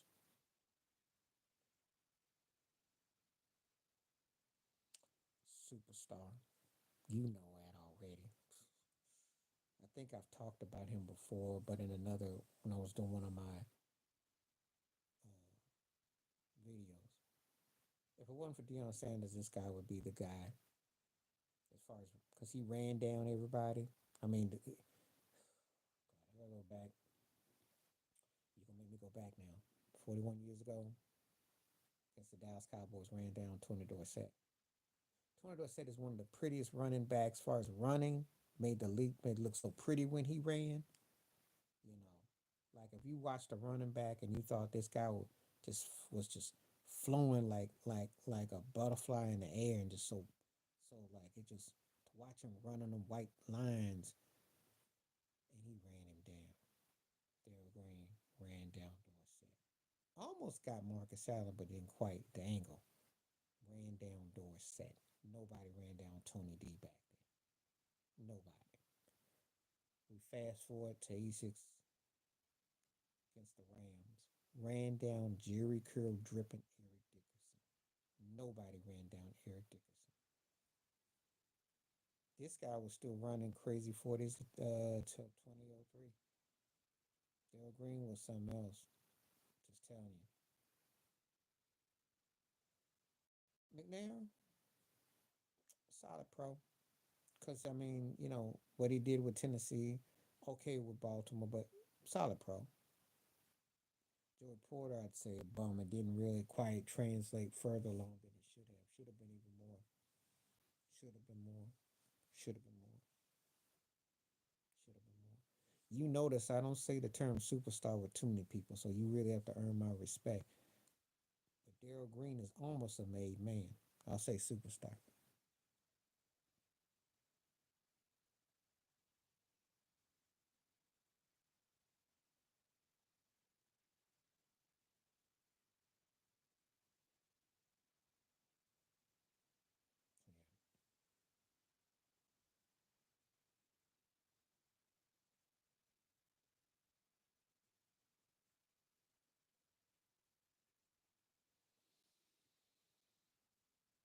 It's also a bum. When he came to the Yankees, it wasn't the same as Detroit. Um, because he was basically a one-trick pony. So if he don't hit a lot of home runs, it's not a lot more to him. I mean, he was something else in Detroit, though. That's when the cat hit 50 home runs. You're like, wow. But it just, you know, Edgar, solid. One of the best DHs ever. The man could flat out hit the ball. He was bad. He was bad. Bad. Kershaw's a bum. Should be way more dominant. Somewhere between Stanley Koufax, Steve Carlton, and somebody, he should be way more dominant. Considering all the hype and hoopla he gets, he underachieves. Verlander's solid because he fits in good with Houston. Was good in Detroit. He's solid. Pudge was clutch. Came up big. Superstar. Wade Boggs, solid. Solid. He did enough to, sustain both sides. So I'd say solid. Say solid.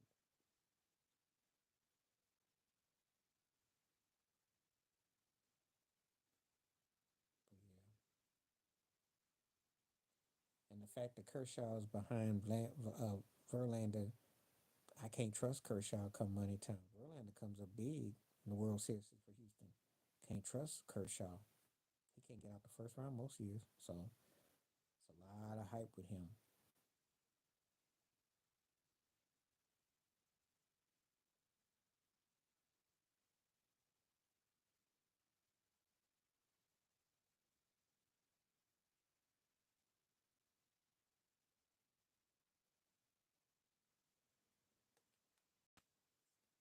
Um, Juan Gonzalez, I'm gonna say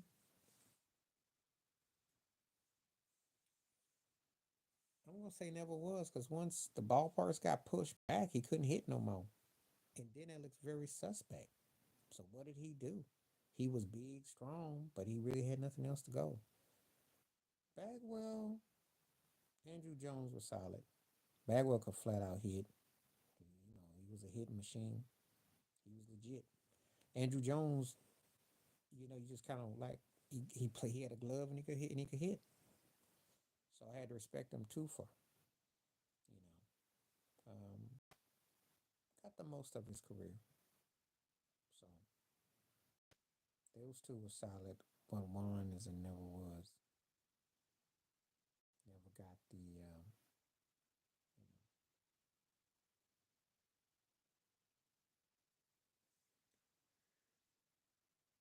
let's see.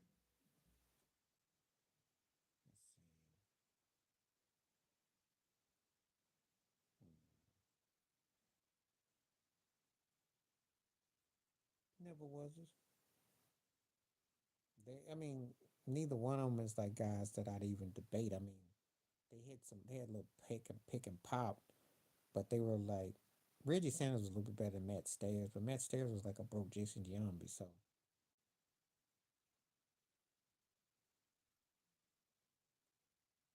Reggie wasn't, he had some moments, but again, kind of like never was it. Not guys that I sit around and debate, not debating them. But I'm glad you remember these cats because I can remember them too. And you mentioned them too. I ain't thought about them cats in about 20 years. I hadn't thought about Matt Stairs in a long time. But I remember how he used to hit and Reggie Sanders too. They had some moments, but basically never was this to me though. You know,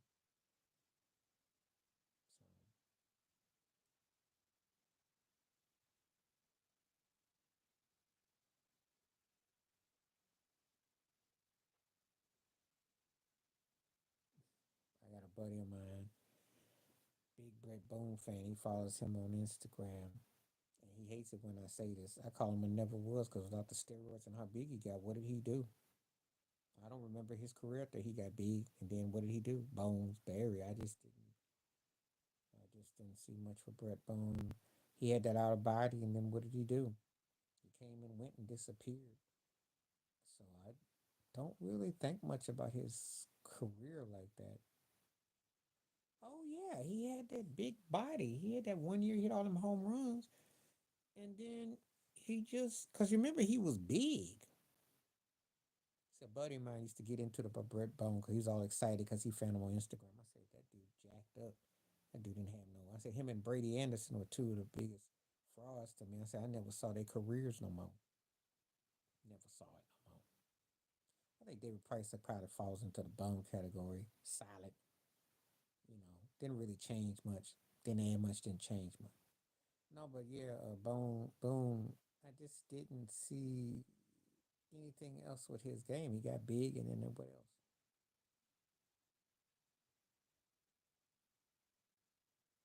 Tomei is solid, and Frank Thomas was a superstar. I don't even like Frank Thomas personally, but you can't deny he was like the right-handed version of Tony Gwynn. The guy could flat out play and could hit. And in baseball, if you can hit with power, hit for average, you cover a lot of bases. Cornball, but can't take nothing away with his. He a man could flat out hit. Tomei was um, solid, big time player, came up big, and was strong wherever he went. So,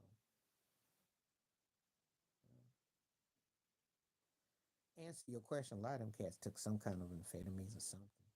They just don't call it the same thing, but they all most of them were on something because you know they it's a lot goes on in baseball that guys gotta get bigger and they do things and and some of them actually worked out. Now most of them did do workouts and had different regimes, but you'd be surprised. I don't trust much of what I see. They make them how they want to make them, but you know,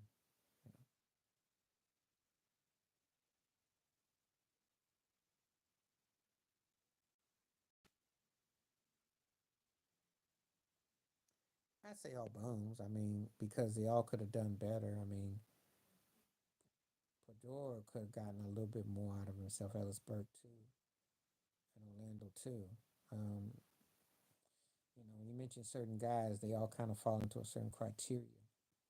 So there's some guys when you go from mentioning guys like Tommy and Frank Thomas that I can say great and solid. That's like great and good. And then I go into other guys where I kind of say kind of bum mediocrity. Had some great seasons, had some suspect seasons, and you kind of forgot about them. So they fall into the bum category because they did have a name and they had moments, but they didn't sustain the longevity.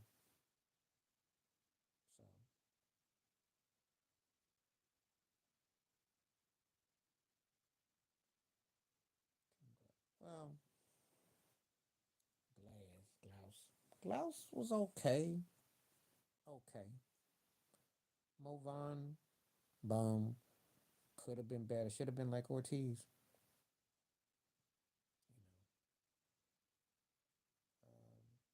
Had some pop in his bat, but I just don't think that he really dug out to go further than what he went. So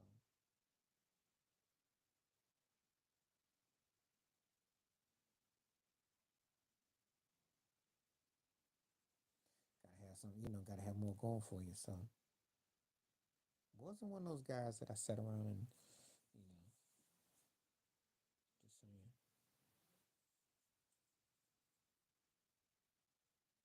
So just okay. It's kind of like there's certain guys you kind of know where they fall in the tier chain, and so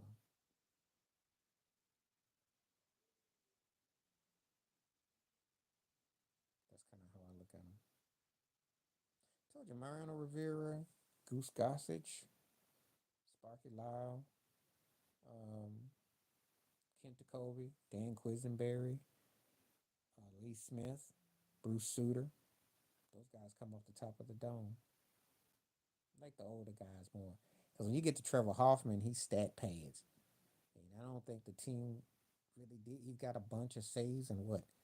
And see, I don't even really want to talk about savers too much. Most of the guys now because you can manipulate saves. Getting saves now is like shooting a three ball. Everybody does it. It's not the same as it once was. You used to have a different kind of persona. It's not the same.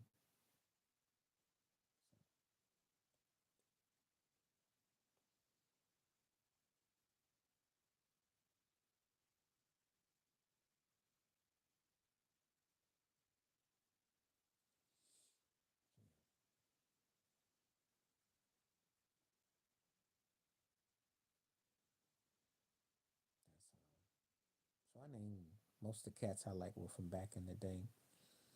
Um, John Smoltz turned into a good one for Atlanta. Yeah, he turned into a good one.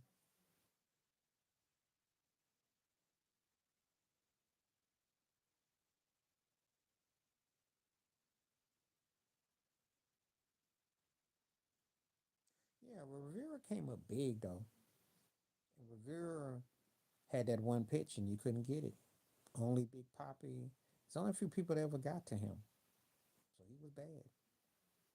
Rivera was bad. He was money time. And I always hold him in high regard as a player.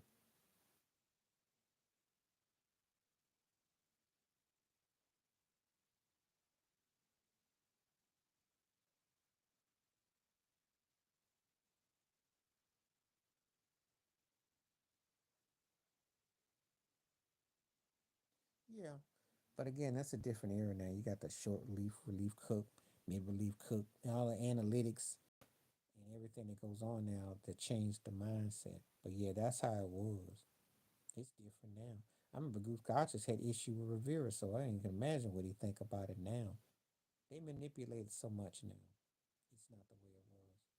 A strong relief pitcher could give you 2, 3 innings. These turkeys now give you two batters. It's just it's not the same. They be making it look like they got all these guys who can throw 100 miles per hour. And you asked me about Amar Chapman and why he fell off because when cats get a hold of your stuff, then suddenly there's nothing special about your arm juice.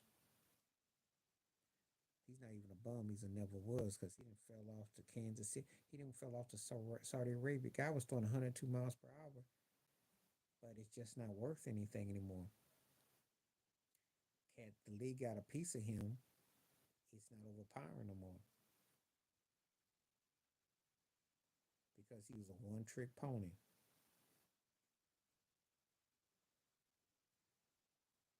And he's not with the Yankees no more. I forgot who he's with. I forgot who it was, but he fell off.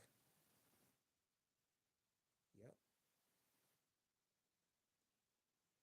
And he was wild and his pitch was all over the place. He threw hard and fast, but he had no location. And then he ended up getting hit with giving up home runs. So, and when the cats start tagging you and you're throwing 100 miles plus miles an hour, your arm's gonna give out. It's not like you're gonna throw a lot of off speed pitches. You're actually better off being like Jimmy Moyer and throwing them laid back behind the back pitches like them. You're better off throwing it with even kilo speed. Because if you're a power pitcher and they start tagging you, you're not to last long. Because then you got to come up with a changeup. You got to come up with a curveball. You can come up with a knuckleball, get your Tim Wakefield on. But he was all smoke and mirrors.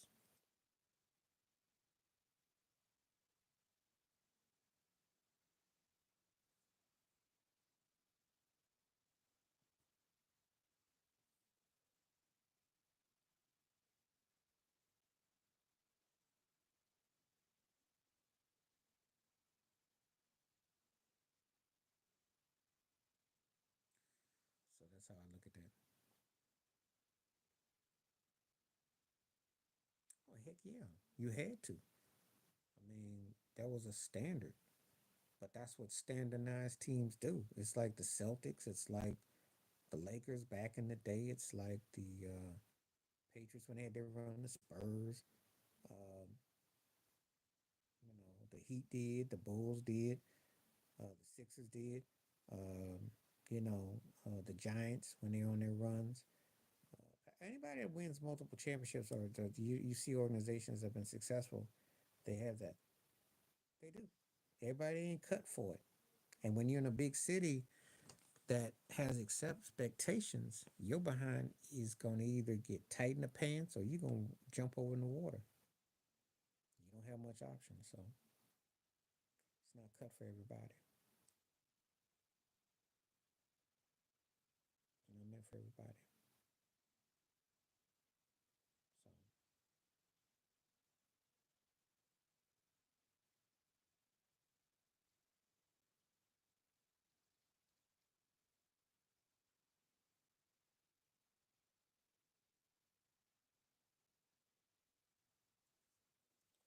so expectations is real. You know, that's why everybody can't play with LeBron James. And he's not a bum though, because I'm gonna tell you why he's not a bum. He was actually before he coached there. I want to say with Atlanta,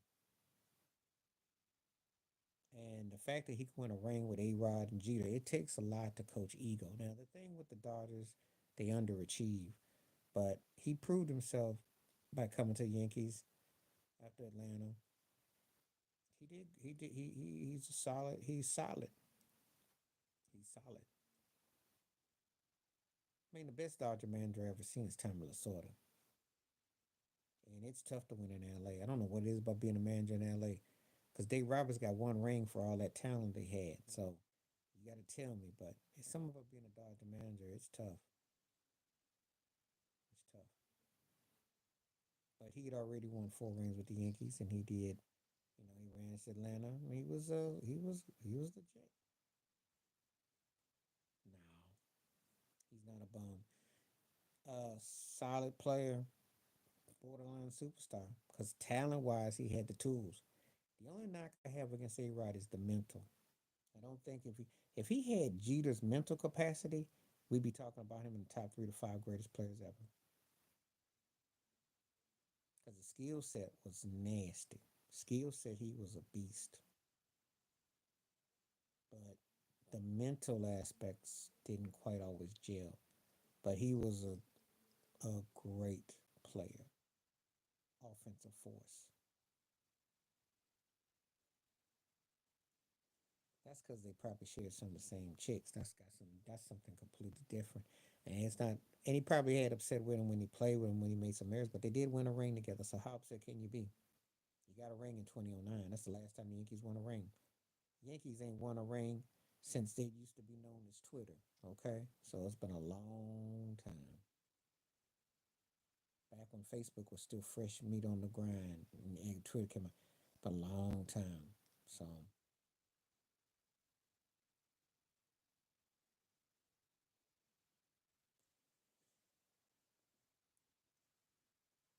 that ain't nothing to get excited about because, see, A Rod had them, A Rod, except for Cameron Diaz, and it was, I think, Madonna and maybe Jennifer Lopez.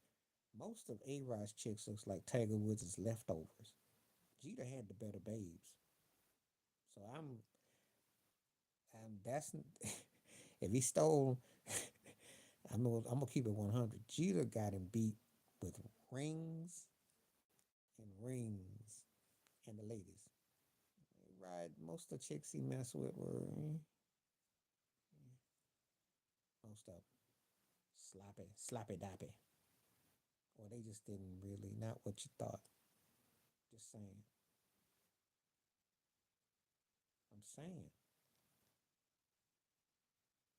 Even though those are industry though. Those are all industry. Everybody got access to that. But they nice looking, but everybody had access to those though. So don't get too excited. The names are more exciting than the actual. And all three of them then been through a lot of relationships. A lot.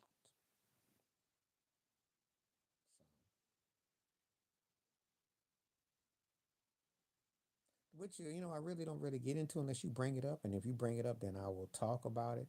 But they've been passed around quite a few times, and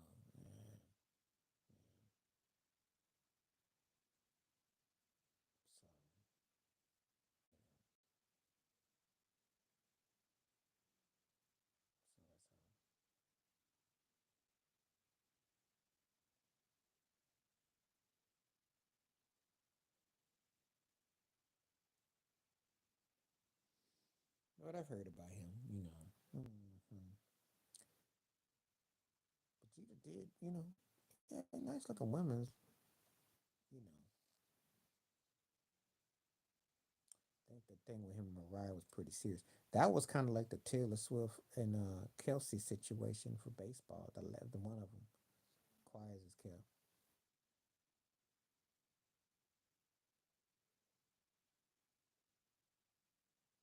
Okay, I'll tell you why.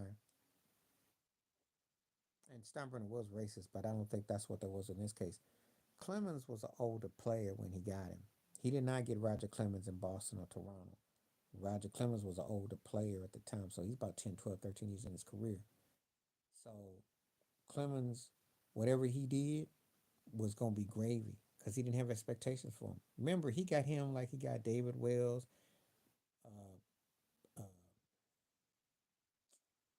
David Cohn, and Gooden past their pull date. Mattingly was pretty straightforward, except for the mustache thing. Mattingly was, you know, but he had expectations for Jeter. And did it not turn out? Is Jeter not one of the top five greatest Yankees ever? He's out there in Yankee Hall of Famer, etc., etc. So, and he became an owner, and I mean, now Steinbrenner with Dave Winfield racism, yes, and Steinbrenner with the Billy Martin, Reggie Jackson mess, yes. With Jeter, I think he said some things, but I don't think he was. I don't think it was the same heat as that. I think it's because he was trying to motivate him, and it did work. It did work because Jeter did stay on his game. Jeter was Mr. Yankee.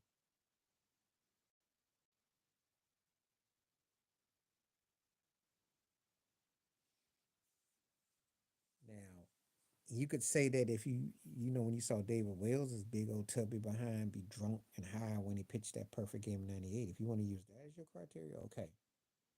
But Clemens was older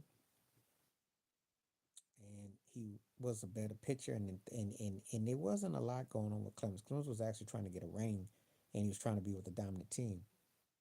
He left Toronto. He was doing like what we call rehab, rehabilitating this, whatever. Manley, you know, could flat out hit and could play first base,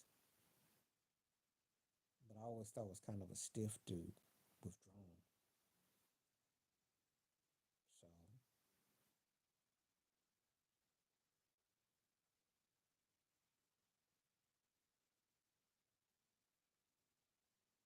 he was. Chef was a good fit wherever he went. I love Chef. Chef's one of my favorite players. One of the quickest, wickedest, quick strokes you ever gonna see with the way he fling that bat. Chef was legit. Chef was a legit player. Just a brother that didn't give him too much time of day, and he spoke his mind, and you know how that go. You know how that go. That's the only reason why he's not in the Hall of Fame. Forget about little pink powder or whatever you want to say. He just wasn't a cat that was tap dancing, and they use it against him.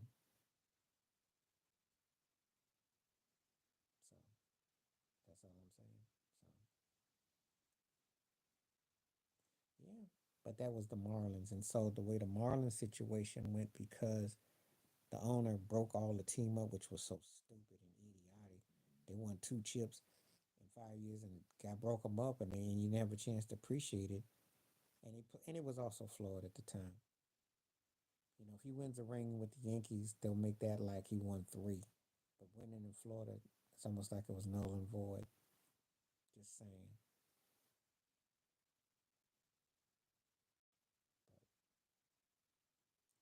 But baseball ain't always about baseball. Like I always tell you, just life ain't always about life.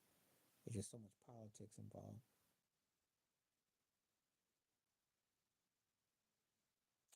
But Dick Allen though was instrumental about free agency. That's why they got him in. He was kind of like the Spencer Haywood of basketball for baseball for free agency. So that worked in his favor. There's a lot of different things that get you in. Ain't always just based on, again, they selective with stats. who they want.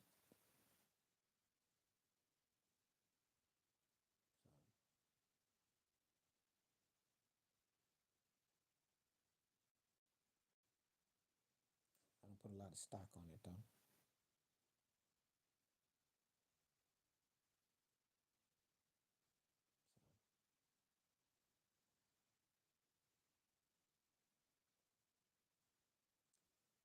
They'll let people in who they want. David Ortiz shuffled his feet. That's how he got in. Now he had stats and he belongs for what he did for us helping them win the World Series and he came up big.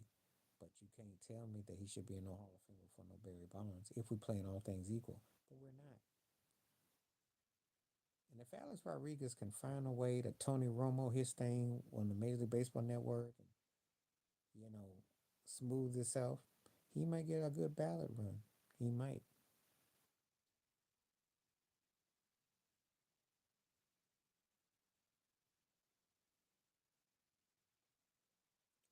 So it depends on what capacity the game he gets in.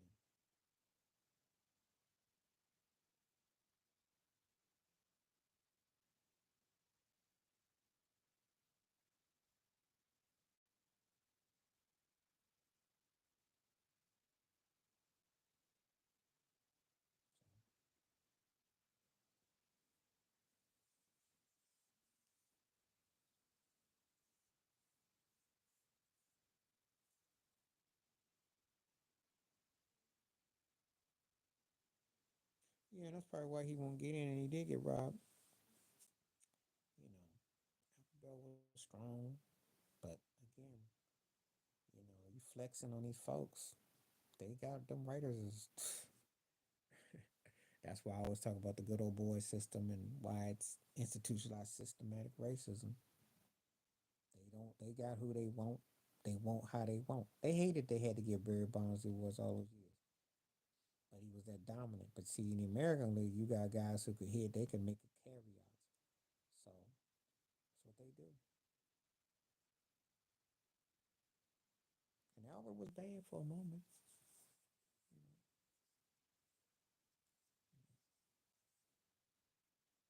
For a moment he was bad.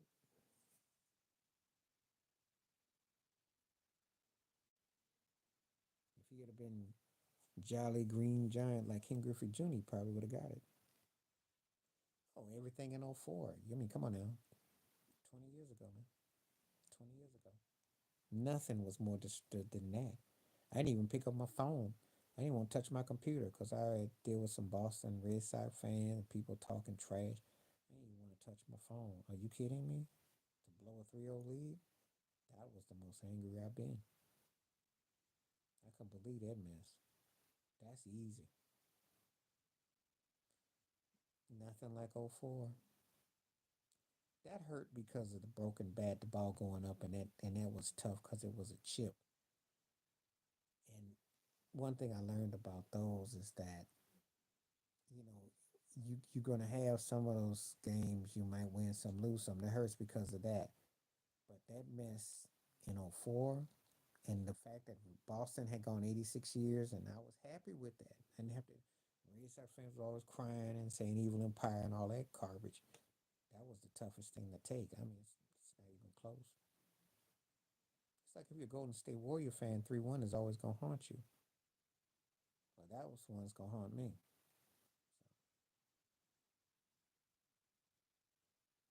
Or if you're a Houston Oilers fan against the Buffalo Bills, 35-3, So you just there's certain deficits.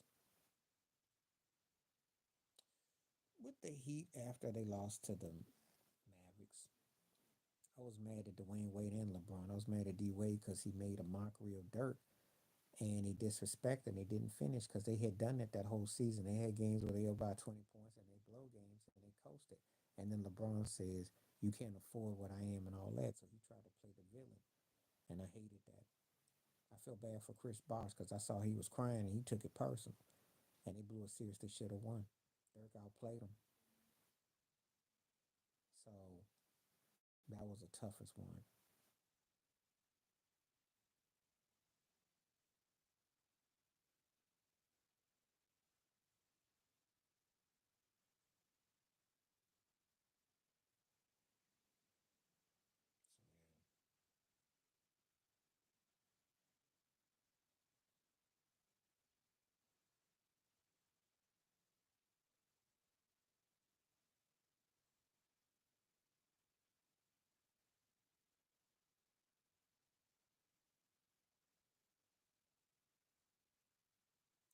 should be.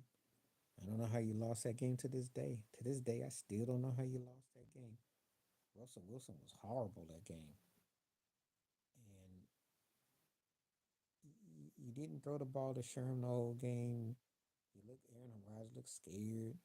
That offside kick. I mean, I was like, how did you lose that game? I don't even know. The Seahawks were flat that game too. I don't know. That's a puzzle to me this day.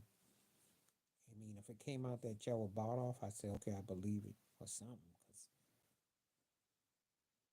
Russell was deplorable that game. So, don't know.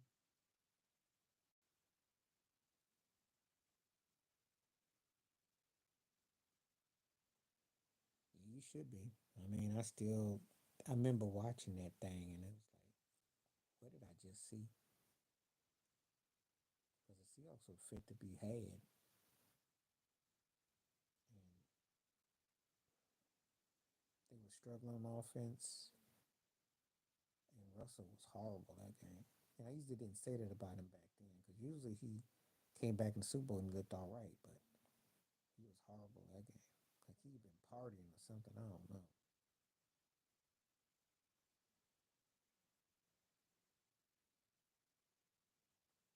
That's why you gotta wait till the game is over.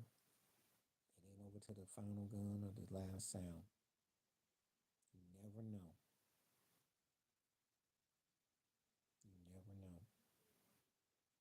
I never, as a Bills fan, I learned that Music City Miracle or the 13 seconds against Kansas City, it ain't over till it's over. I learned that many times the hard way.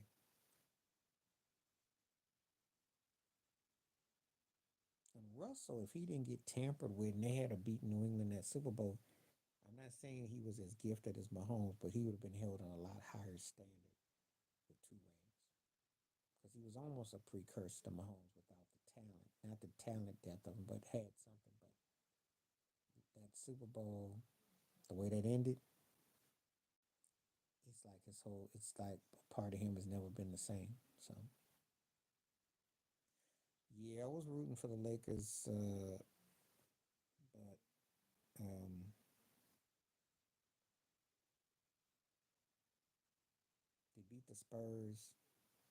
That one in 2003, and then to come back the next year, and then like Shaq said, one good shot deserves another. But then to go against Detroit and get beat like they did, and they looked old and broke down, and you knew it was the end right there. But Larry Brown coached them up, and they just outplayed them. And Chauncey Billups outplayed Gary Payton. Kobe was dribbling too much. Rick Fox did the and D Fish looked old. Karl Malone got hurt. He was playing halfway. Shaq was solid, but they had no bench. They had nothing for Detroit. Detroit just looked fresher. Lindsey Hunter was coming out. So,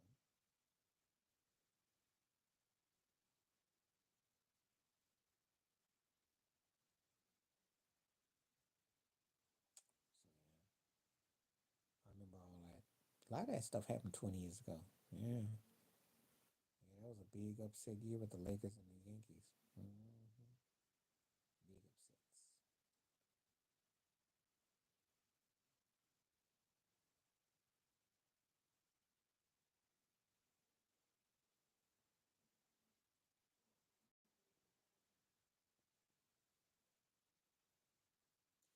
Okay, I'm gonna get ready to close it.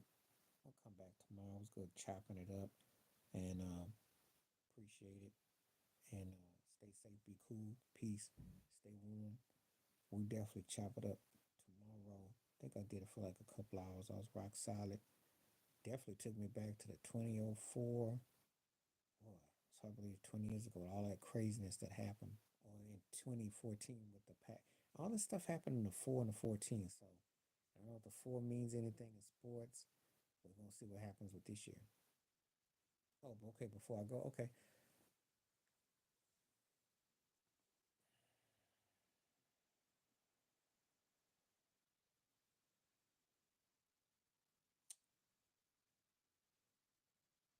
Quarterbacks, yes.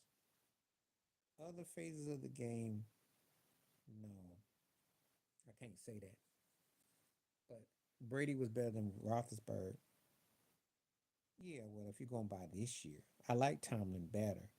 But if you're talking about overall for a career, no. But what he got, because they want him out of Pittsburgh right now as we speak. They want him out. They actually want him out. They think the game done passed him by. In case you don't know, they call him for his head because they're only a first round casualty at this stage. So um, I agree with you, but you got to remember the division he's in. Lamar Jackson got to an AFC Championship game. Burrows got to an AFC Championship game in the Super Bowl. That's a tough man's division there. And Cleveland's a team on the rise, whereas Belichick owned the AFC East for years. So and it's not as always easy as you think because it takes a certain ego to co. So I don't know how that would coexist. I'd like to think it would, but again, things have to be on a certain co. Andy Reid's a different mindset than Tomlin. Different mindset. That's a different mindset. I'm not saying he couldn't do it because he could, but it is a different mindset. We're talking about a different approach. Offense is different and cadences are different. Tomlin might not utilize the same strategies, and it's a little bit different because sometimes when you see a guy in one situation, how can he adapt to another? Like I give you an example real quick. Mike McCarthy uses the same protocol from Green Bay to Dallas, and Dak is successful. They win 12 games and stuff, but they're not able to go anywhere with it because Aaron Rodgers was a better quarterback. Okay, just for starters, and they had they utilized the receivers. They just was getting beat on the defense. He's got better defense in Dallas than he had in Green Bay. So it's different. It's different. It's different. But I think Tomlin can coach quarterbacks. Yeah. If I was gonna put Tomlin anywhere, I'd like to see him coach them boys in Miami. Yeah, he couldn't tolerate it no more, but don't think he really wanted to let him go. I remember I told you let a ring go out the door. I don't think he really wanted to do that, but he had no choice.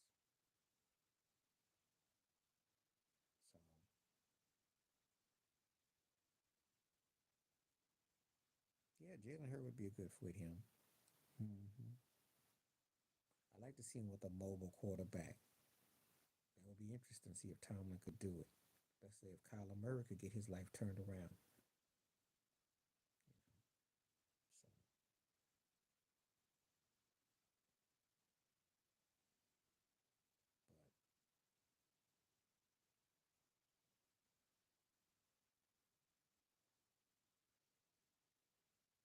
but yeah, except I don't again, it would be interesting what kind of set he would let him do, but he'd probably be on him about running so much and how he would go about it.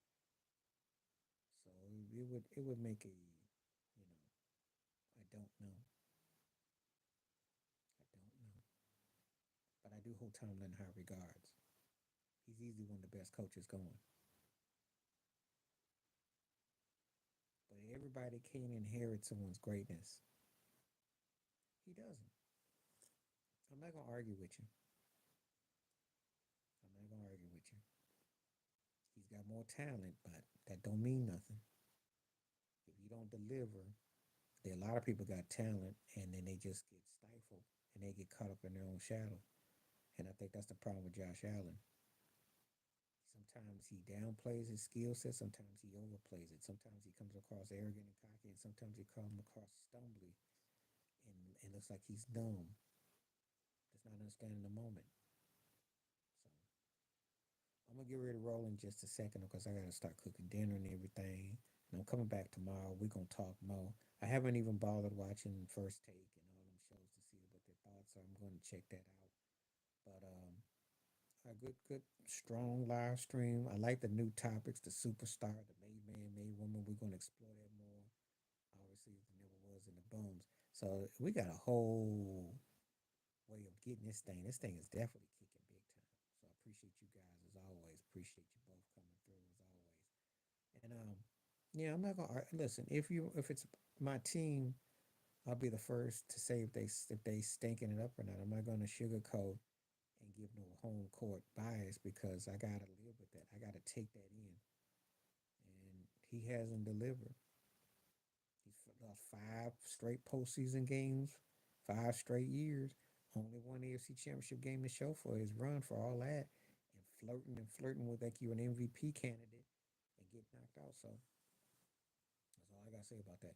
But anyway, I'll be back tomorrow, and y'all take it easy. Peace. The best. Stay safe. Stay warm. Stay cool.